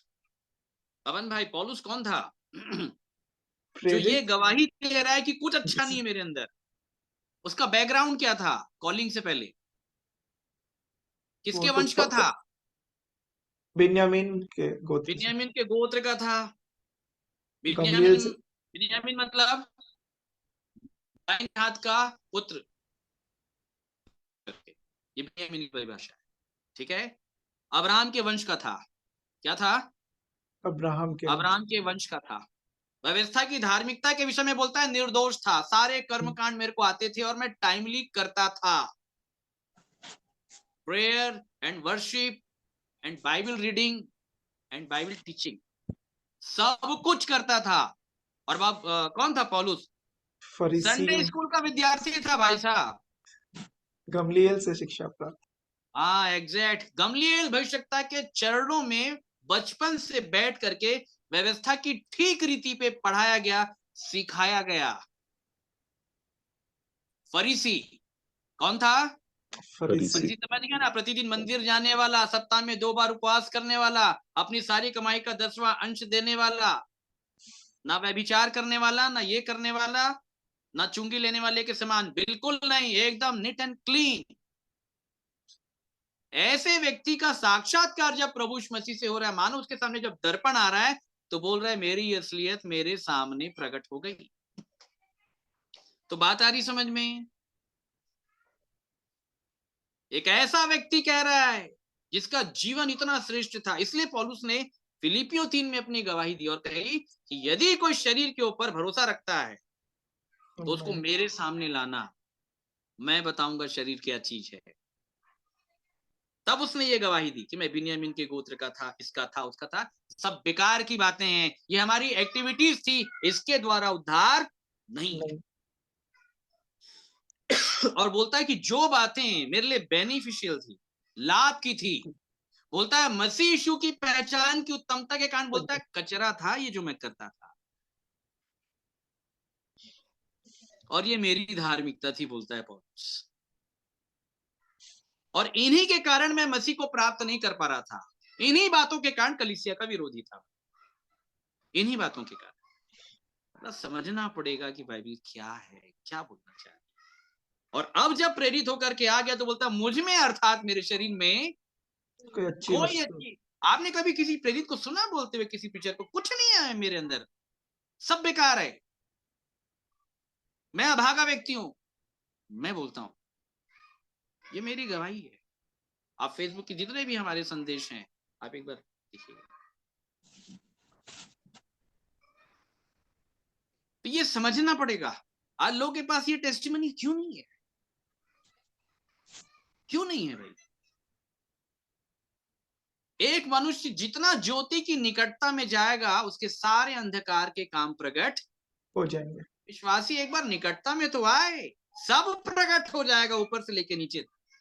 अच्छा अब आप ये बात कर रहे हैं अब मैं इसे आगे की दशा भी उसकी बताता हूँ, इसको तो मैं बताऊंगा, ठीक है। मेरे साथ निकालिए कुरिन्थियों की पत्री, पहला कुरिन्थियों 4 अध्याय 4 का 10 से पढ़ें, सुनिएगा ध्यान से। वो कलीसिया को क्या क्या समझा रहा है? कलीसिया जो ओवर कॉन्फिडेंट हो गई है, पौलुस क्या समझा रहा है? 4 का 10, पहला कुरिन्थियों। हम मसीह के लिए मूर्ख हैं, मैं तो मूर्ख बन गया, आगे परंतु तुम मसीह में बुद्धिमान हो। तुम लोग बड़े बुद्धिमान हो गए भाई, हम तो इधर मूर्ख हो गए। तुम लोग कैसे बुद्धिमान हो गए? कुरिन्थियों के लोग बड़ा दोष लगा रहे थे ना, बड़े बड़े स्पीकर हो गए थे कुरिन्थियों के लोग, जो पौलुस को बोल रहे थे कि वो ऐसा है वैसा है, ये उसको ज्यादा मालूम नहीं, क्योंकि जबकि पौलुस ने ही उनको सब कुछ सुनाया था। बोल रहा है हम मूर्ख हैं, तुम कैसे बुद्धिमान हो गए? अब आगे क्या बोलता है? हम निर्बल हैं, परंतु तुम बलवान हो। तुम कैसे बलवान हो गए? हम तो निर्बल हैं। देखो कैसी गवाही है उसकी। मैं मूर्ख हूं, परमेश्वर जगत के मूर्खों को चुनता है। मैं निर्बल हूं, परमेश्वर जगत के निर्बलों को चुनता है। देखो ऐसा बनाता है परमेश्वर, ठीक है। और आगे तुम आदर पाते हो, परंतु हम निरादर होते हैं। हाँ, हमारा बड़ा निरादर होता है, तुमको हर जगह आदर मान सम्मान सब कुछ मिल रहा है। सुनिएगा ध्यान से। और आगे हम इस घड़ी तक इस भूखे घड़ी तक, प्यास मतलब जब मैं लेटर लिख रहा हूं, कितने साल हो गए थे मालूम है पौलुस को लेटर लिखते हुए? कितने साल हो गए थे? जब फर्स्ट कुरिन्थियन जब लिख रहा था, कितने साल हो गए थे प्रभु पौलुस को मिनिस्ट्री में आए? 13 years। 17 नहीं लगभग 14 साल। कितने साल? 14 साल, लगभग 14 साल। 14 साल, याद रखिए, ठीक है। ये मैं क्यों बोल रहा हूं? क्योंकि जब दूसरा कुरिन्थियों जब लेटर लिखता है इसके कुछ दिनों के बाद, तो वहां पे लिखता है कि मसीह में एक व्यक्ति को मैं जानता हूं 14 वर्ष हो गए। वो अपना जिक्र कर रहा था। अब ध्यान के साथ सुनिएगा, जो लेटर लिख रहा है, जिसको मिनिस्ट्री में आए एज ए लीडर, सेवा कर रहा है, सेवा करते हुए लगभग 14 साल बीत गए, वो बोलता है मैं इस टाइम तक, इस घड़ी तक क्या हूं? सुनिएगा ध्यान से। हम इस घड़ी तक भूखे प्यासे भूखा और हूं, अभी नंगे। तक मेरी भूख नहीं मिटी है। अभी तक उस रोटी को मैं अच्छे से खा नहीं पाया हूं भाई साहब। मैं क्या हूं? भूखा। भूखा। इसलिए प्रभु यीशु मसीह ने कहा धन्य है वे जो धर्म के भूखे हैं। और कलीसिया को बोल रहा है तुम लोग बड़ा तृप्त हो गए हो। किसने तुमको ये टीचिंग दे दी भाई कि तुम तृप्त हो गए, फुलफिल हो गए हो? देखो कितनी अलग टीचिंग है बाइबल। हर जगह से आप कहीं से भी पूछ लो, रात भर मेरे साथ आप बैठ जाओ, बाइबल इन विचारधाराओं से भरी हुई है। कहीं से भी आप ले लो, चाहे पुराना नियम चलो, आप मूसा के जीवन में चलो, आप दाऊद के जीवन में चलो, हर जगह आप मिलेगा। बोलता है हम इस घड़ी तक भूखे हैं और प्यासे और क्या है? और नंगे हैं। क्या हूं? ये कोई बोलता है प्रेरित? आप बोल नहीं। पाओगे? लेकिन बोलना पड़ेगा भाई साहब, नहीं तो नहीं मिलेगा कपड़ा। हम इस घड़ी तक भूखे हैं, प्यासे प्यास हैं और नंगे हैं। और नंगाऊ बोल रहा है वो। देखो क्या शब्द लगा रहा है, ये समझना पड़ेगा, स्पिरिचुअल वर्ड है ये। कलीसिया आदम के समान आज वो काम मत करे जो अदन के बाग में उसने किया था। पत्ते जोड़ जोड़कर जो लंगोट बना लिए थे ना अपने धार्मिकता के कपड़े, जहां जब भी परमेश्वर उपस्थित होगा तुम्हारे कपड़ों को उतार देगा। नंगा कर दिया परमेश्वर ने आज जब मिलने आया। क्या कर दिया? नंगा। क्यों नंगा किया? आदम क्या कर रहा था? आदम सिर्फ तैयारी कर रहा था परमेश्वर के सामने खड़े होने की, अपने कपड़े पहन के। तेरे कपड़े तेरे साथ देंगे, तेरी धार्मिकता तेरा साथ देगी। इसलिए जब पौलुस आया ना, तो परमेश्वर ने उसके सारे कपड़े उतार दिए। ये तेरी असलियत है। तो समझ रहे हैं? ये है तेरी असलियत। नंगा है तू। प्रेरित बोल रहा है भाई साहब। कौन बोल रहा है? प्रेरित पौलुस प्रेरित। और कैसा प्रेरित बोल रहा है? नए नियम का प्रभु यीशु मसीह के बाद सबसे बड़ा प्रेरित, पौलुस प्रेरित। क्या ये गवाही आज तक कलीसिया को बताई गई? क्या कलीसिया के लोगों के पास ये गवाही है? अगर पौलुस जैसा प्रेरित चला आएगा, कलीसिया के पास भी ये गवाही होगी। मेरे प्रिय, याद रखिएगा। इस घड़ी तक भूखे, प्यासे, नंगे, और दशा क्या है? और घूसे खाते हैं और मारे मारे फिरते हैं। क्या खाते हैं? घूसे। आप लोग कभी खाए घुसे? ग्रुप वाले इधर सब खा रहे हैं, हर दिन खाते हैं, ऐसा कोई नहीं जो नहीं खाता। लेकिन लोगों को घुसे की परिभाषा भी नहीं मालूम। क्या खा रहा हूं बोलता है पौलुस? घूसे खाते हैं। तो पौलुस ये बोल रहा है मैं प्रेरित होने के बाद मेरी ये दशा है। तुमको कौन बोल दिया कि तुम एकदम ठीक हो गए हो? इसलिए पहले कुरिन्थियों में ना, ये कुरिन्थियों के लोगों को पौलुस ने बहुत डांटा है। मैं तुमको लज्जित करने के लिए नहीं, परंतु प्रिय बालक जान के तुमको चिता रहा हूं। तुम तो ऐसे फूल गए हो कि मैं कभी आऊंगा नहीं, तुम्हारे अंदर ये कैरेक्टर आ गया है। उसने सब बता दिया कि तुम्हारा कैरेक्टर ऐसा है, तुम्हें लड़ाई होते हैं, तुम में झगड़े होते हैं, तुम में कोई एक दूसरे को सहता नहीं है, तुम में गूढ़बाजी है, तुम में दलबंदी है, सब बता दिया पौलुस ने। और इसलिए जब सेकंड कुरिन्थियंस जब लिखा, सुनिएगा ध्यान से, ठीक है? अब ध्यान के साथ सुनिएगा, जहां से पेंटिकॉस्टल फेथ आरंभ हुआ है, ये फर्स्ट कुरिन्थियंस, ये उनकी दशा थी जहां से पेंटिकॉस्टल फेथ आरंभ हुआ है, उनको मालूम नहीं है। अब कुरिन्थियों के लोगों को अगर मैं आपको बोलूं ना, तो आत्मिक पौलुस ने कहा नहीं, बोला तीसरे अध्याय में कहता है मैं तुमसे इस रीति से बातें नहीं कर सका जैसे आत्मिक लोगों से करता हूं।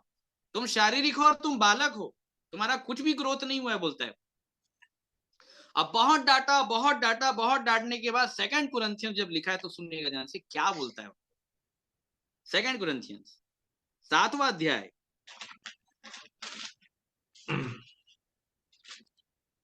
7 का 8 से पढ़ना अमन भाई।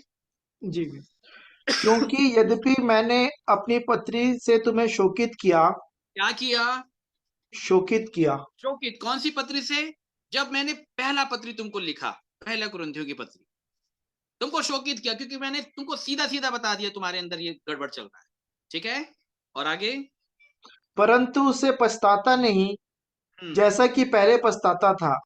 अब मैं आपको बताऊं कि पौलुस भी अनुभव में आ रहा था ना सेवकाई के, तो बेचारा ना बड़ा सर पकड़ करके ना रो रहा था, अरे प्रभु सीधे सीधे डांट दियो, कहीं बुरा तो नहीं मान जाएंगे प्रभु, नहीं बोलना था क्या मेरे को, ऐसा ज्यादा बोल दिया हूं क्या प्रभु, शायद नहीं बोलना था क्या? तो पवित्र आत्मा बोला है सही बोला है, ठीक बोला है।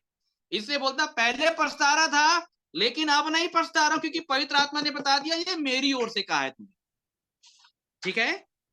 और इसलिए फिर वो आगे क्या बोलता है? क्योंकि मैं देखता हूं कि उस पत्री से तुम्हें शोक तो हुआ, शोक हुआ, परंतु वह थोड़ी देर के लिए था।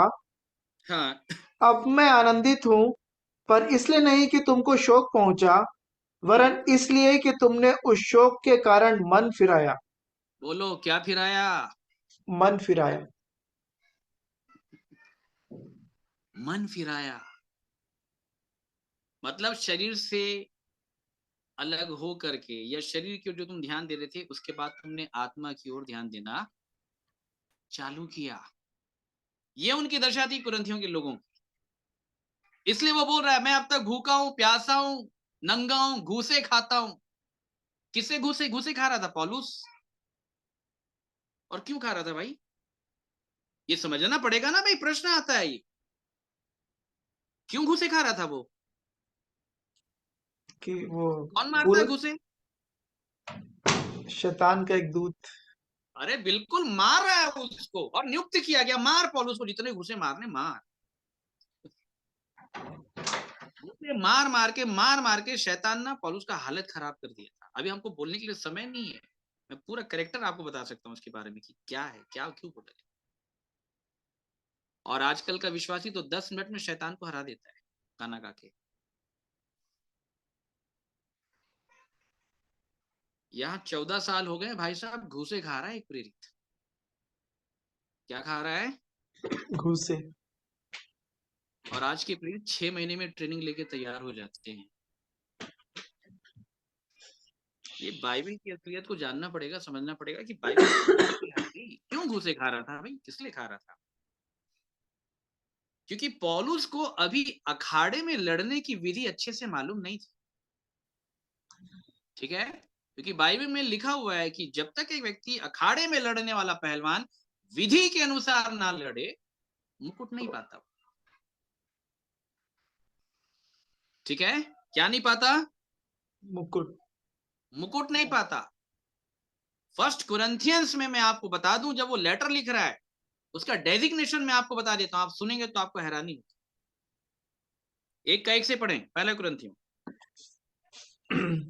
पौलुस की ओर से, जो परमेश्वर की इच्छा से यीशु मसीह का प्रेरित होने के लिए बुलाया गया होने और के लिए बुलाया गया, अभी है नहीं वो। तो भैया 6 महीने में कैसे आप प्रेरित होने वाला वो लेके आगे सर्टिफिकेट? या तो 14 साल से बैठा है, इसको नहीं मिला अभी तक। बाइबल को समझिए कि बाइबल क्या चीज है। ठीक है, शॉर्टकट नहीं मारना है किसी चीज में, बाइबल को समझना पड़ेगा। एक व्यक्ति को भी पढ़ा लिखा होने में, साक्षर होने में 14 साल लगते हैं। लगते कि नहीं लगते? KG1, KG2, फिर कक्षा 1 से लेके 12वीं तक कितने साल हो गए? 14 साल। शारीरिक ज्ञान लेने में कितना टाइम लग गया? 14 साल। 14 साल। जबकि शारीरिक ज्ञान बड़ा छोटा ज्ञान है, आत्मिक ज्ञान कितना है? बहुत बड़ा है। ले लोगे 6 महीने में। इन चीजों को समझना बहुत जरूरी है कि बाइबल बोलती क्या है भाई। और जब सत्यता की रीति के आधार पर जानेंगे, समझेंगे, तो अवश्य हम उन चीजों को प्राप्त कर पाएंगे जो परमेश्वर हमें देना चाहता है। ठीक है, तो अब ये प्रेरित जो है, ये रोमियो के लोगों को जब लेटर लिख रहा है, उससे पहले, अब हो सकता है ये शायद 8 साल हो या 9 साल की बात हो। ठीक है, क्योंकि रोमियो का लेटर तो कुरिन्थियों से पहले लिखा गया। तो वो क्या कह रहा है? 7:18 क्योंकि मैं जानता हूं कि मुझ में अर्थात मेरे शरीर में कोई अच्छी वस्तु वास नहीं करती। बोला, मैं जान गया प्रभु, आपके पास आने के बाद कुछ अच्छा नहीं है मेरे अंदर। आपका बड़ा बड़ा धन्यवाद, बहुत बड़ा धन्यवाद प्रभु। और आपकी व्यवस्था भली है। उसने कहा, क्यों व्यवस्था भली है? यदि जो मैं नहीं चाहता वही करता हूं तो मैं मान लेता हूं व्यवस्था भली। अरे ये कैसे हो जाएगा भाई? जब हमने भी अपने जीवन को देखा कि प्रभु जो करना चाह रहा हूं वो नहीं कर पा रहा हूं, अब मैं कैसे बोलूं कि व्यवस्था भली है? हम फेल हो जा रहे हैं और हम व्यवस्था को भली बोले। हमारा काम बिगड़ जा रहा है, हम व्यवस्था को भली बोले। क्यों भली बोल रहा था पौलुस, आपको मालूम है क्यों भली बोल रहा था? इसको खुला रखिएगा, हमारे साथ एक वचन निकालिएगा, तीमुथियुस की पत्री,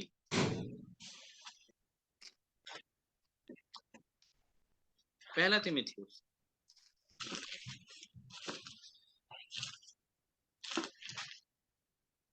पहला अध्याय 8 से पढ़े। पर हम जानते हैं कि यदि कोई व्यवस्था को उचित रीति से काम में लाए तो वह भली है। बात आई को समझ में? यदि कोई व्यवस्था को उचित रीति से काम में लाए लाए तो वह क्या है? भली है। वो बता देगी कि तू जो करना चाहता है नहीं कर पाता, तेरे अंदर क्या बसा हुआ है। वो दर्पण है। क्या है? दर्पण। दर्पण है। आंख खोलो और दर्पण में देखो, व्यवस्था बता देगी कि तुम्हारे अंदर क्या क्या बसा हुआ है। इसलिए वो व्यवस्था को थैंक्स बोल रहा है। ये तो वही बात हुई ना कि एक बीमार व्यक्ति गया है, उसका एक्सरे का रिपोर्ट आ गया, सोनोग्राफी का रिपोर्ट आ गया, तो अपन थैंक्स बोल रहे हैं एक्सरे रिपोर्ट को देख के कि प्रॉब्लम समझ में आ गई कि प्रॉब्लम कहां पे है।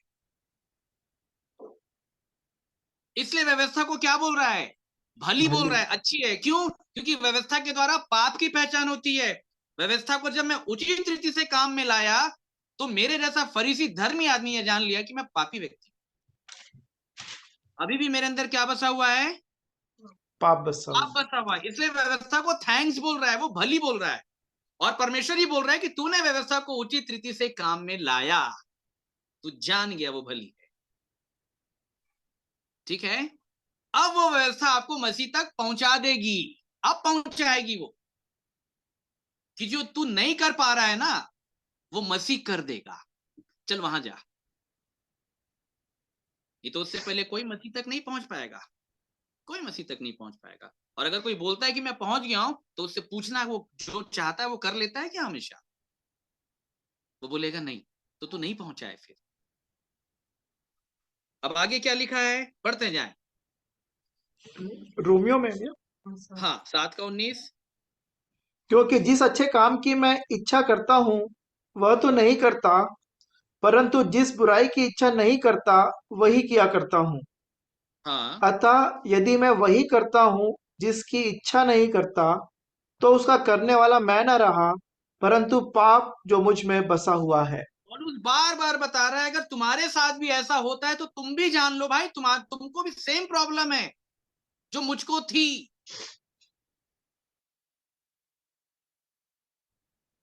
लेकिन आज इन बातों का प्रचार नहीं है ना, लेकिन लोगों के लक्षण ये हैं, आपको मैं बता रहा हूं, लोगों के लक्षण ये।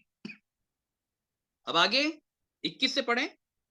इस प्रकार मैं यह व्यवस्था पाता हूँ कि हम्म, जब भलाई करने की इच्छा करता हूँ तो बुराई मेरे पास आती है, हाँ, क्योंकि मैं भीतरी मनुष्यत्व से तो परमेश्वर की व्यवस्था से बहुत प्रसन्न रहता हूँ, परंतु मुझे अपने अंगों में दूसरे प्रकार की व्यवस्था दिखाई पड़ती है। दूसरे प्रकार की व्यवस्था। देखो सारे प्रॉब्लम्स उसको समझ में आ रहे हैं कि अरे फॉल्ट मिल गया, मुझे मेरे अंगों में दूसरे प्रकार की व्यवस्था दिखाई पड़ती है। आगे। जो मेरी बुद्धि की व्यवस्था से लड़ती है हम्म, और मुझे पाप की व्यवस्था के बंधन में डालती है, जो हम्म, मेरे अंगों में है। बॉडी में है भाई, रोम रोम बिका हुआ है। पाप के कमांड काम कर रहे हैं यहाँ पे। किसके कमांड? पाप। पाप के कमांड काम कर रहे हैं। अब आगे। मैं कैसा अभागा मनुष्य हूँ। बस रुक मुझे जाएं, अब आप समझ गए अभागा कौन है। यह है लौदीकिया की कलीसिया के दूत की सच्चाई। समझ रहे हैं? परमेश्वर बोल रहा है ये तेरी दशा है। बोला जल्दी से जान ले, नहीं तो मुंह से उगल दूंगा मैं तेरे को। जल्दी से जान ले।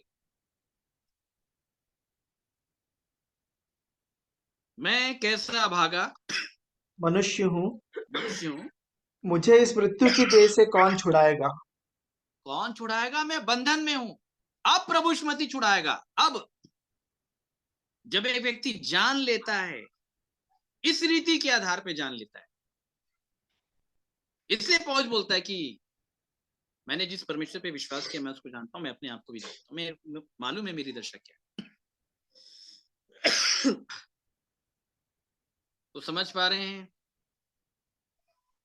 लौदीकिया की कलीसिया के दूत का पहला फॉल्ट, अभी तो हमने पहला बताया, इसके तो बहुत सारे डिटेल। मृत्यु के बंधन में है, और बाइबल बताती है जीवन मृत्यु के पार मिलेगा। अभी तक मृत्यु से पार नहीं हुई, लेकिन उसको लग रहा है मैं सब पा ली।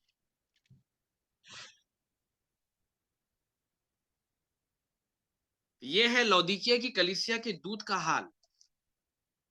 अब आप ये समझ लो कि पूरी कलीसिया भी ऐसी है, लेकिन कलीसिया से क्या कहा जा रहा है? तुम स्वर्गीय लोग हो। कैसे लोग हो? स्वर्गीय।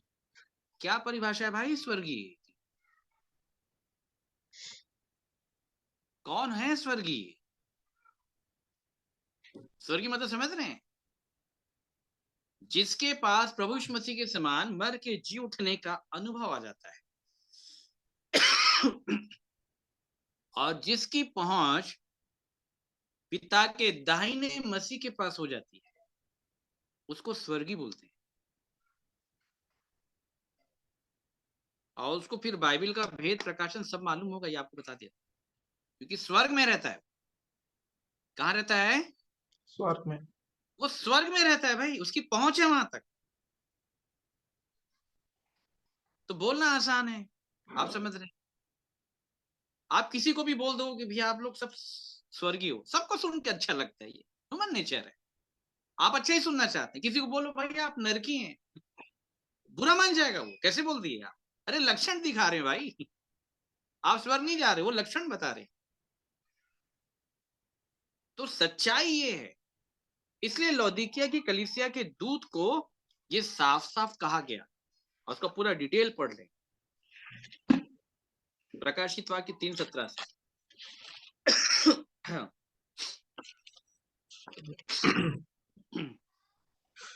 तू कहता है कि मैं धनी हूँ और धनवान हो गया हूँ और मुझे किसी वस्तु की घटी नहीं, और यह नहीं जानता कि तू अभागा और तुच्छ और कंगाल और अंधा और नंगा है।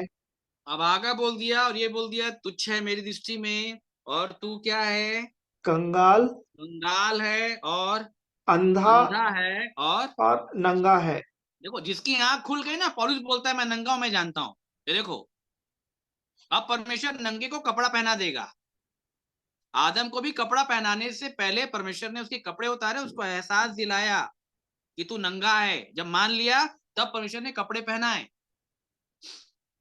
ठीक उसी प्रकार जब तक विश्वासी अपनी धार्मिकता के वस्त्र को छोड़ेंगे नहीं, परमेश्वर की ओर से धार्मिकता वाले कपड़े कभी नहीं मिलेंगे, याद रखिएगा। तो अभागा है, तुच्छ है, कंगाल है, अंधा है, नंगा है। अब आगे परमेश्वर क्या बोलता है? इसीलिए मैं तुझे सम्मति देता हूँ कि हाँ, आग में ताया हुआ सोना मुझसे मोल ले कि क्या ले तू ले? तेरे धनी। पास सोना नहीं है भाई, लेकिन तू अपने आप को धनवान समझता है।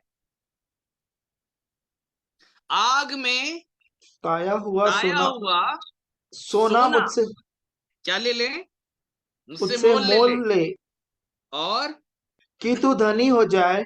हाँ, यही समझ गया ना? तब तू धनी कहलाएगा विश्वास में, जब तेरे पास क्या आएगा? सोना, आग में ताया हुआ सोना। सोना आएगा। ठीक है? और और श्वेत वस्त्र ले ले कि हाँ, पहनकर तुझे अपने नंगेपन की लज्जा न हो। लेकिन क्या लौदीकिया की कलीसिया के दूत को मालूम है कि वो नंगा है? लेकिन परमेश्वर बता रहा है कि तू नंगा है। क्या चाहिए तेरे को? श्वेत श्वेत वस्त्र, वस्त्र। कौन सा वस्त्र? श्वेत वस्त्र। श्वेत वस्त्र पहन ले, तब तेरा नंगापन तो ढक नंगेपन जाएगा, की लज्जा न हो। लज्जा नहीं आएगी। ठीक है? और और अपनी आंखों में लगाने के लिए सूरमा ले कि क्या तू ले ले? देखने लगे। सूरमा आंखों में लगाने की। हाँ, सूरमा लगाओ भाई, सूरमा लगाओ अपनी आंखों में। तब क्या होगा? कि तू देखने लगे, कि तू देखने लगे। क्या है सूरमा? किससे बनता है सूरमा, मालूम है आप लोग? बोले, हाँ, हाँ, सूरमा किससे बनता है? प्रभु यीशु मसीह ने एक अंधे की आंख को खोला था ना, तो सूरमा किससे बनाया था? मिट्टी में थूक के। हाँ, सूरमा उसी से बनता है। तब वो देखने लगा था। अच्छा, अब आप मेरे को बताइए, लौदीकिया की कलीसिया के दूत को कितना नंबर दोगे आप 10 में? अमन भाई, कहीं भी कुछ प्लस दिख रहा है आपको? यहाँ पे परमेश्वर बोल रहा है तेरा बढ़िया है, अच्छा है। 0 माइनस में चले। आप माइनस, अरे माइनस बोल दिया मैंने, मत भूलना, लोग बुरा मान जाएंगे, माइनस एकदम दे दोगे तो। लेकिन ये सही है, आप समझ रहे हैं? ठीक है? अब इसको ध्यान के साथ सुनिएगा कि जब लौदीकिया की कलीसिया के दूत को आज ये बताया गया, ठीक है, कि भाई तेरी ये दशा है, और जब वचन ये प्रकट कर दे रहा है, ठीक है, कि तेरी दशा ये है। अब अगले बार अगर मान लेते हैं कि कोई दूसरी किताब पढ़ लेगा, उसमें लिखा रहेगा कि नहीं तुम अच्छे हो, तुम भले हो, तुम्हारा बढ़िया है, तुम स्वर्गीय हो, तो ये सही होगा कि गलत होगा? गलत ये हुआ। गलत होगा। आज यही चल रहा है, इसको याद रखिएगा। आज यही चल रहा है कि जब आंख खुलने वाला संदेश प्रकट होता है, तेजो में सुसमाचार का जब प्रकाश प्रकट होता है, और उस वचन के दर्पण में जब हम रोमियो 7:14 के अनुसार अपनी दशा को देख पा रहे हैं, तो बाइबल बता रही है कि जो करना चाहते हैं अगर नहीं हो रहा है, तो पाप बसा है मेरे अंदर। मैं अभागा मनुष्य हूं, मैं मृत्यु की देह में फंसा हुआ मैं प्राणी। फिर कल कोई अगर मेरे को बोल दे कि नहीं तुम धर्मी हो, तुम अच्छी, ये कैसे हो जाएगा भाई? ये कैसे हो जाएगा? ये तो गुमराह करने वाली बात हो गई कि परमेश्वर के वचन ने मुझे ये बताया, सिम्टम्स भी दिखाया, अगर ऐसा होता है तो ये बीमारी तेरे अंदर है। अब तू ये क्यों मान रहा है कि तू अच्छा है? अब अगर जान लिया बीमारी है तो वैद्य के पास जा, इलाज करवा, बता परमेश्वर को। पौलुस ने छाती पीटी और कहा, हे प्रभु मैं अभागा, मुझे मृत्यु की देह से कौन छुड़ाएगा? बस बोलता, मैं आया हूं ना, मैं छुड़ाऊंगा। अब ध्यान के साथ सुनिएगा, जब वो ये बोल दिया कि जो मैं करना चाहता हूं मैं कुछ नहीं कर सकता, यही बोला ना पौलुस ने। लेकिन जब फिलिपियों के लोगों को लेटर लिखता है, जब अनुभव में आगे बढ़ गया है छाती पीटने के, तो बोलता है वो सामर्थ जो मसीह मुझको देता है उसमें मैं सब कुछ कर सकता हूँ। सामर्थ मिल गया। अब वो सामर्थ का मतलब चिल्लाना कूदना नहीं है। उस सामर्थ का मतलब है कि जिस आज्ञा को मैं नहीं मान पा रहा था, मैं उसको मानने लग गया। मैं सबको मान करके मैं चलने लग गया हूं। मैं दीन होना जानता हूं, मैं बढ़ना भी जानता हूं, और मैं दीन होना भी जानता हूं। हाँ, मैंने घटना बढ़ना दीन होना मैंने सब सीख लिया, सब सिखा दिया परमेश्वर ने। दास बनना, सेवक बनना, आज्ञा को मानना, पूरा करना, सब सिखा दिया। वो है सामर्थ। अगर कोई बोलता है परमेश्वर की सामर्थ मेरे पास है, तो उससे पूछो आज्ञा मान पाता है क्या, और नहीं मान पाता तो वो इस भूल में ना रहे कि सामर्थ उसके पास है। आपकी गलत फहमी। और एक ना एक दिन, जिस दिन तुम्हारी आंख बंद होगी ना, गलत फहमी तो सबकी खत्म होनी है उसके बाद। लेकिन हमारा प्रयास ये है कि एक व्यक्ति जीते जी जान ले कि उसकी दशा क्या है, तब तो जीवते परमेश्वर से उसका संबंध हो पाएगा, नहीं तो नहीं हो पाएगा। इससे मनुष्य जब तक अपनी धार्मिकता में रहेगा, अपने विचारों में फंसा रहेगा। इसलिए लौदीकिया की कलीसिया की आंखों को परमेश्वर ने खोला। उसने कहा आत्मा को कि लौदीकिया की कलीसिया के दूत को ये लिख, ठीक है, लिख। यूहन्ना के द्वारा लेटर लिखाया गया, लिख, बता उसको तुम्हारी दशा ठीक नहीं है, तुम स्वर्ग पर नहीं जाओगे। परमेश्वर ने साफ बोल दिया, सिम्टम्स भी बता दिया, लक्षण भी बता दिए। अगर ऐसा होता है तो तुम्हारी दशा ये है, सब कुछ बता दिया। बोलता है भागा, नंगा, तुच्छ, कंगाल, अंधा, ये सब बोल दिया, कहीं भी कुछ भी अच्छा नहीं। लेकिन वो क्या समझ रहा है अपनी लेखे में? बढ़िया, हम एकदम विश्वास में बढ़िया है, प्रभु में बढ़िया चल रहा है, सब यही बोलते हैं ना। बड़ी गड़बड़ी है। असलियत जानना बहुत जरूरी है, ठीक है। अब 19 पढ़ें, आगे क्या बोलता है? मैं जिन जिन से प्रेम करता हूँ उन सबको उलाना और ताड़ना देता हूँ, इसलिए सरगर्म हो और मन फिरा। इसको क्या फिराना है? मन फिराना। अरे इसका तो बपतिस्मा हो गया, सब हो गया, क्या होगा अब इसका? मन फिराओ भाई साहब, मन फिराएं। मन फिराने के लिए बोल रहा है परमेश्वर। कोई एक बार में नहीं होता मन फिराना, इसको याद रखिएगा। मन फिराओ बहुत अद्भुत प्रोसेस है, ठीक है। मन फिरा, और आगे, देख मैं द्वार पर खड़ा हुआ खटखटाता हूँ। तो खटखटाहट क्या है बताओ? वचन जो आज खटखटा दिया परमेश्वर ने भी इस ग्रुप में। खटखटाहट क्या है? वचन डांट। मैं तुमको तुम्हारे दोष बता रहा हूं। क्या बता रहा हूं? दोष। दोष बता रहा हूं। खाना खाना चाहता हूं भाई साहब, अंदर आना चाहता हूं। फिर खाने की बात आ गई नीचे। देख मैं द्वार पर खड़ा होके खटखटाता हूं। यह है उसकी खटखटाहट, जो यूहन्ना के द्वारा लौदीकिया की कलीसिया के दूत को बता रहा है। अरे दरवाजा खोलो, मैं बाहर खड़ा हूं, अंदर नहीं हूं तुम्हारे। कलीसिया के लीडर को बोल रहा है, भाई साहब मैं बाहर खड़ा हूं। कहां से तुम पवित्र आत्मा से भर गए? कहां है पवित्र आत्मा भाई? पवित्र आत्मा चना बुरा थोड़ी ना भाई साहब, कोई भी समझ लिया कि हमारे अंदर कहां है, दिखाओ हमको। कहां है पवित्र आत्मा, दिखाओ। पूछ के देखिए किसी से, कहाँ है पवित्र आत्मा, क्या प्रकार है पवित्र आत्मा का, क्या लक्षण है भाई पवित्र आत्मा के।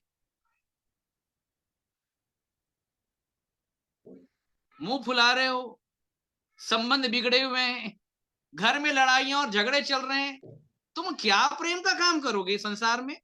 तुम्हारे घर में चीनी बनती है तुम्हारी, कहाँ है पवित्र आत्मा भाई साहब?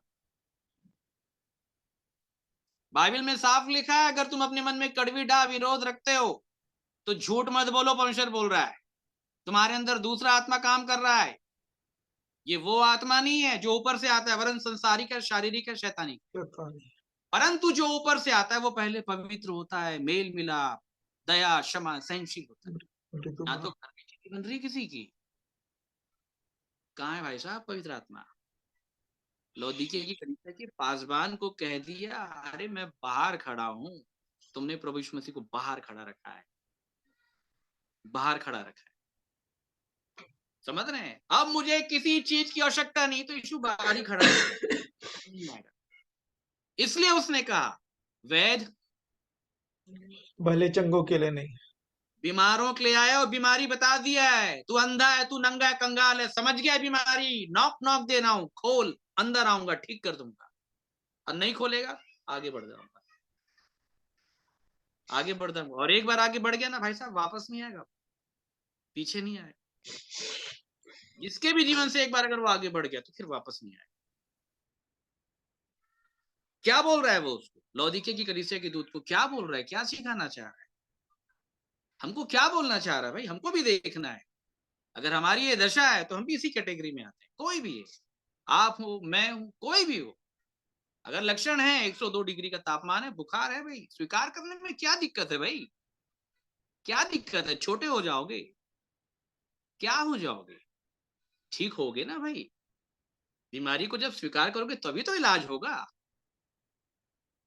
बीमारी को स्वीकार करने में ही वैद्य का आदर है, वैद्य के पास प्रस्थान है। फिर और नहीं मानोगे तो नहीं पहुंच पाओगे वहां तक। लोग उससे दूर हैं, लोग यीशु का नाम जरूर ले रहे हैं लेकिन उससे बहुत दूर हैं। बाहर खड़ा है वो, लौदीकिया की कलीसिया के दूत को नॉक नॉक करके बोला, खटखटा के बोला, ये प्रॉब्लम है तेरे अंदर, तो अब आ गया है, तुच्छ है, अंधा है, नंगा है, तू कंगाल है, तेरे पास सोना नहीं है, तू विश्वास में धनी नहीं है, तू नंगा है, तेरे को कपड़े की आवश्यकता है, तू अंधा है, तेरे को सूरमे की आवश्यकता है, कुछ नहीं है तेरे पास, मैं आ जाऊंगा तो सब मिल जाएगा। तो बोलता, देख अगर मेरा शब्द सुन लिया ना इतना, तो द्वार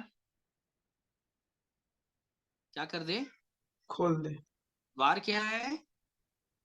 ये आपके दो होंठ, अंगीकार करो इससे फिर, और छाती पीटो, हाँ प्रभु मेरी ये दशा, ये दशा है प्रभु, ये जो लिखा है प्रभु, ये मैं हूं। वो नाम लेके बुलाना चाहता है। कैसे बुलाता है? याकूब को बुलाया तो कैसे बुलाया? मैंने तेरा नाम लेके बुलाया है। याकूब आशीष पाना चाहता था, याकूब को आशीष देने से पहले क्या पूछा गया, तो बता तेरा नाम क्या? अपने नाम का अंगीकार करना पड़ेगा। क्या नाम है? तो बोला याकूब। याकूब मतलब चीटर, अड़ंगा मारने वाला, अधर्मी, अन्यायी, सब उसने ग्रहण कर लिया। बोला अब मैं तेरे को चेंज कर दूंगा क्योंकि तूने अपना नाम अंगीकार कर लिया। क्या नाम है हमारा? यशायाह 48 में बोलता है कि माता के गर्भ से मैंने तेरा नाम अपराधी रखा है। क्या रखा है? अपराधी। आपको मालूम है बाइबल में जिनके पास कपड़े नहीं होते ना, बाइबल उनको अपराधी बताती है। मालूम है? क्या बताती है? अपराधी, अपराधी बताती है। ये स्वीकार करने की आवश्यकता है। मनुष्य डाकू है। परमेश्वर के इस मंदिर में बैठ करके डाकू का लेन देन चल रहा है। दशा अच्छी नहीं है मनुष्य की। इसलिए प्रभु यीशु मसीह ये कह रहे हैं, खटखटा रहा हूं भाई साहब, ये तेरी दशा है बेटे, ये तेरी दशा है। अगर मेरे शब्द को सुन लिया तू, तो द्वार अंगीकार कर लेना, अंगीकार से द्वार खुल जाता है। क्या हो जाता है? द्वार खुल जाता है। द्वार खुल जाता है। ये होंठ दोलंग, ये द्वार है, भजन संहिता में लिखा है। इसलिए बाइबल में ये कहा गया अपने अंगीकार को थामे रहो, मतलब जब जब गलती प्रकट हो रही है उसको मानते रहना अपने मुंह से, क्योंकि अगर ये मुंह बंद हो गया ना तो यीशु अंदर नहीं आएगा, इसको याद रखिए। बात समझ रहे हैं ना? अंगीकार हमेशा करना पड़ेगा, अंगीकार एक बार का नहीं है। इसलिए बाइबल में बार बार कहा गया है कि अंगीकार को थामे रहो, नहीं तो जहाज डूब जाएगा। क्या डूब जाएगा? जहाज डूब जाएगा। ये अंगीकार पतवार है। क्या है? और पतवार। इस अंगीकार में जीभ हिलते हैं भाई साहब, होंठ हिलते हैं और जीभ हिलते हैं। और जब जीभ हिलेगा पतवार तो नाव चलेगी, आगे बढ़ेगी। और अगर ये बंद, पतवार बंद, तो नाव खत्म, नाव डूब जाएगी। इसको याद रखिएगा। क्यों चेलों की नाव डूब रही थी? अंगीकार नहीं करने के कारण, याद रखिएगा। और जैसे उन्होंने कहा हे प्रभु हमें बचा, अंगीकार, यीशु तुरंत थाम दिया सब कुछ। वो ये करना चाहता है हमारे आपके जीवन में। तुम अंगीकार तो करो, पहले मानो तो सही कि हाँ ये है प्रभु, प्रॉब्लम है मेरे अंदर। यदि कोई मेरा शब्द सुनकर द्वार खोलेगा तो मैं उसके पास भीतर आकर उसके साथ क्या करूंगा? भोजन करूंगा। बोलो, क्या करूंगा? भोजन करूंगा। क्योंकि जब तक भोजन नहीं होगा दुनिया नहीं जानेगी कि तुम में मसीह। आ रही बात समझ में? जब तक वो भीतर आके रोटी का टुकड़ा नहीं तोड़ेगा दुनिया नहीं जानेगी कि मसीह। इमाउस के जो चेले थे, जो इमाउस के मार्ग में जो जा रहे थे, लिखा है कि वो उनके साथ भीतर आकर के रोटी का टुकड़ा। आप उसको भीतर तो आने दो इस अंगीकार के द्वारा, वो आपके अंदर भी अपनी देह को तोड़ेगा, अर्थात आपकी देह को तोड़ेगा। तब लोग जान लेंगे कि इसमें मसीह।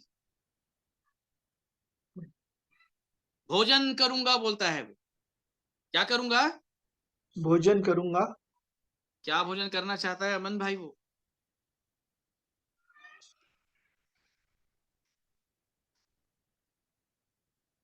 क्या भोजन करेगा? वो क्या बोलना चाह रहा है लौदीकिया की कलीसिया के दूत को? ग्रहण बड़े ध्यान के साथ समझिएगा। इसकी गलतियों को बता रहा है, उसके पाप अपराध को बता रहा है, फिर बोल रहा है खाना खाऊंगा तेरे साथ। ऐसा होता है क्या? क्या बोलना चाह रहा है? वो तो क्रम से बात कर रहा है, लेकिन भेद की रीति पे बात कर रहा है। यूहन्ना 4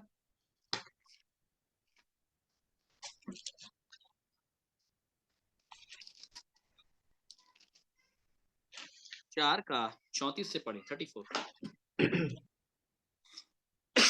यीशु ने उनसे कहा, मेरा भोजन यह है कि अपने भेजने वाले की इच्छा के अनुसार चलूं और उसका काम पूरा करूं।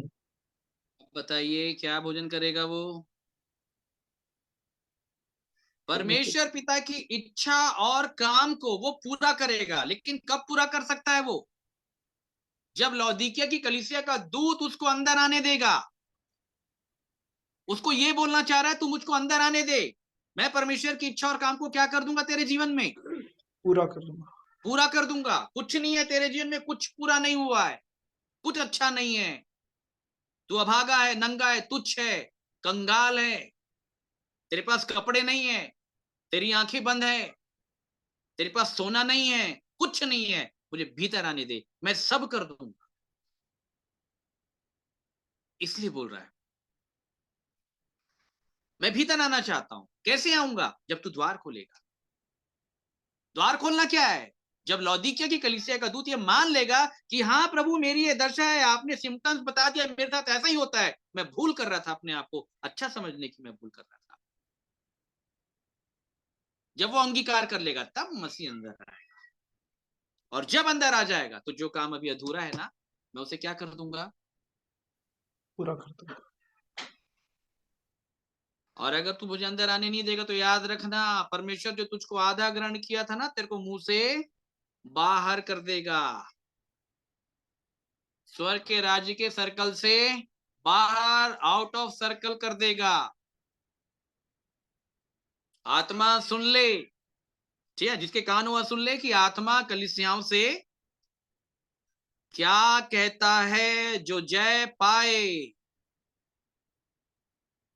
मैं उसे अपने साथ अपने सिंहासन पर, मतलब वाह, साफ बोल दिया, तुमको जय वय मिला कुछ नहीं है। समझ रहे हैं? देखो गाना तो ठीक है, गाना तो गाना है, सब गाते हैं, बोलो जय, मिलकर जय, जय मसीह की बोलते हैं, सब बोलते हैं, वो एक चलन है। लेकिन क्या वास्तव में जय मिली? जय की क्या परिभाषा है? किसी विश्वासी ने जय पा लिया, क्या प्रमाण है? बाइबल बताती है जिसके पास जय होगा मृत्यु का खात्मा हो जाएगा उसके जीवन से, क्योंकि बाइबल का कॉन्सेप्ट है जय मृत्यु को निगल लेता है। जय मृत्यु को क्या कर लेता है? निगल लेता है। वो निगल लेता है। मृत्यु क्या है? ये शरीर की लालसाएं, अभिलाषाएं। मृत्यु क्या है? हाय मैं कैसा भागा मुझे मृत्यु की देह से, ये अधर्म के अंग, ये ज्ञानेंद्रियां, यही दिक्कत है। और जब जय आएगा तो इसको निकल लेगा, सब खत्म कर देगा, सबका खात्मा कर देगा। वो है परिभाषा जय। तो आप समझ रहे हैं, यह है लौदीकिया की कलीसिया की दूत का हाल। यह आसान सरल शब्दों में कहूं तो लौदीकिया की कलीसिया के पास्टर साहब का यह हाल। आप कलीसिया को भूल जाओ, सर वर नहीं जा रही। अगर पास्टर साहब नहीं समझे, सब कहानी खत्म है लौदीकिया की कलीसिया की।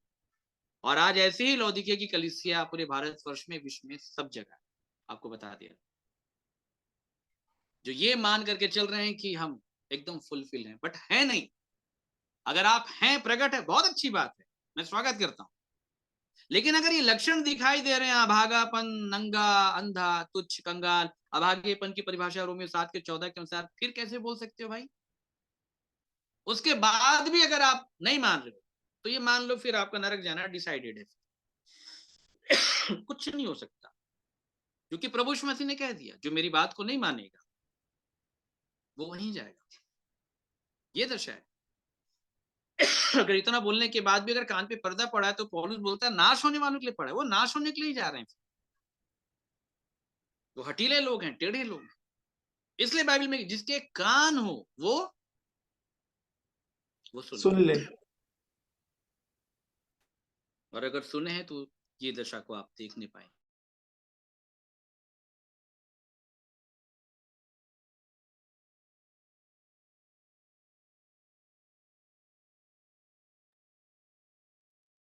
की बातों को देखा है, अपने जीवन को देखा है, तो हमें मानने की आवश्यकता है मेरी। आइए छोटी सी प्रार्थना करेंगे, हम सब मिलकर के अपनी आंखों को बंद करें, अपने सरों को झुकाएं।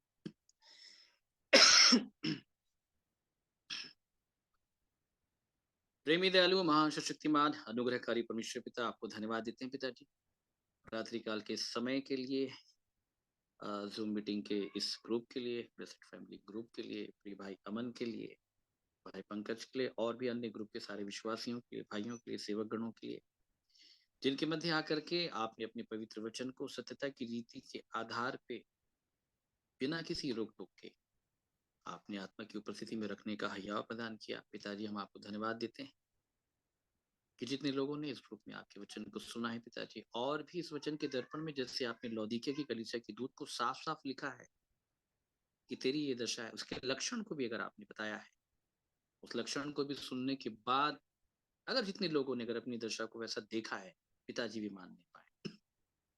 क्योंकि जो मानता है वो द्वार खोलता है, और जो द्वार खोलता है वो यीशु को अपने जीवन में परमेश्वर की इच्छा और काम को पूरा करने का न्योता देता है। और धन है वो मनुष्य जिसमें प्रभु यीशु मसीह समाहित होकर के परमेश्वर की इच्छा और काम को पूरा करते हैं। पिताजी ये अंगीकार करने के लिए आप उन तमाम लोगों की सहायता करें जिनके पास सुनने के कारण हम अपनी धार्मिकता, झूठे ढांढस, झूठी विचारधाराओं में ना फंसे।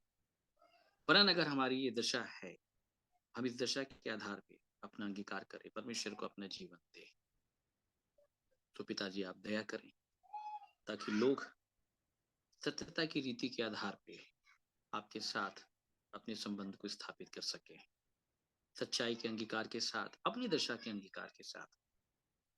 तो सब लोग को आपके हाथों में सौंप देते हैं पिताजी। दोबारा मिलने की आशा के साथ प्रार्थना प्रभु यीशु मसीह के नाम से मांग लेते हैं, सुनकर के बड़ी दया के साथ पिता के दाहिने स्वर के ऊपर आप कबूल करें।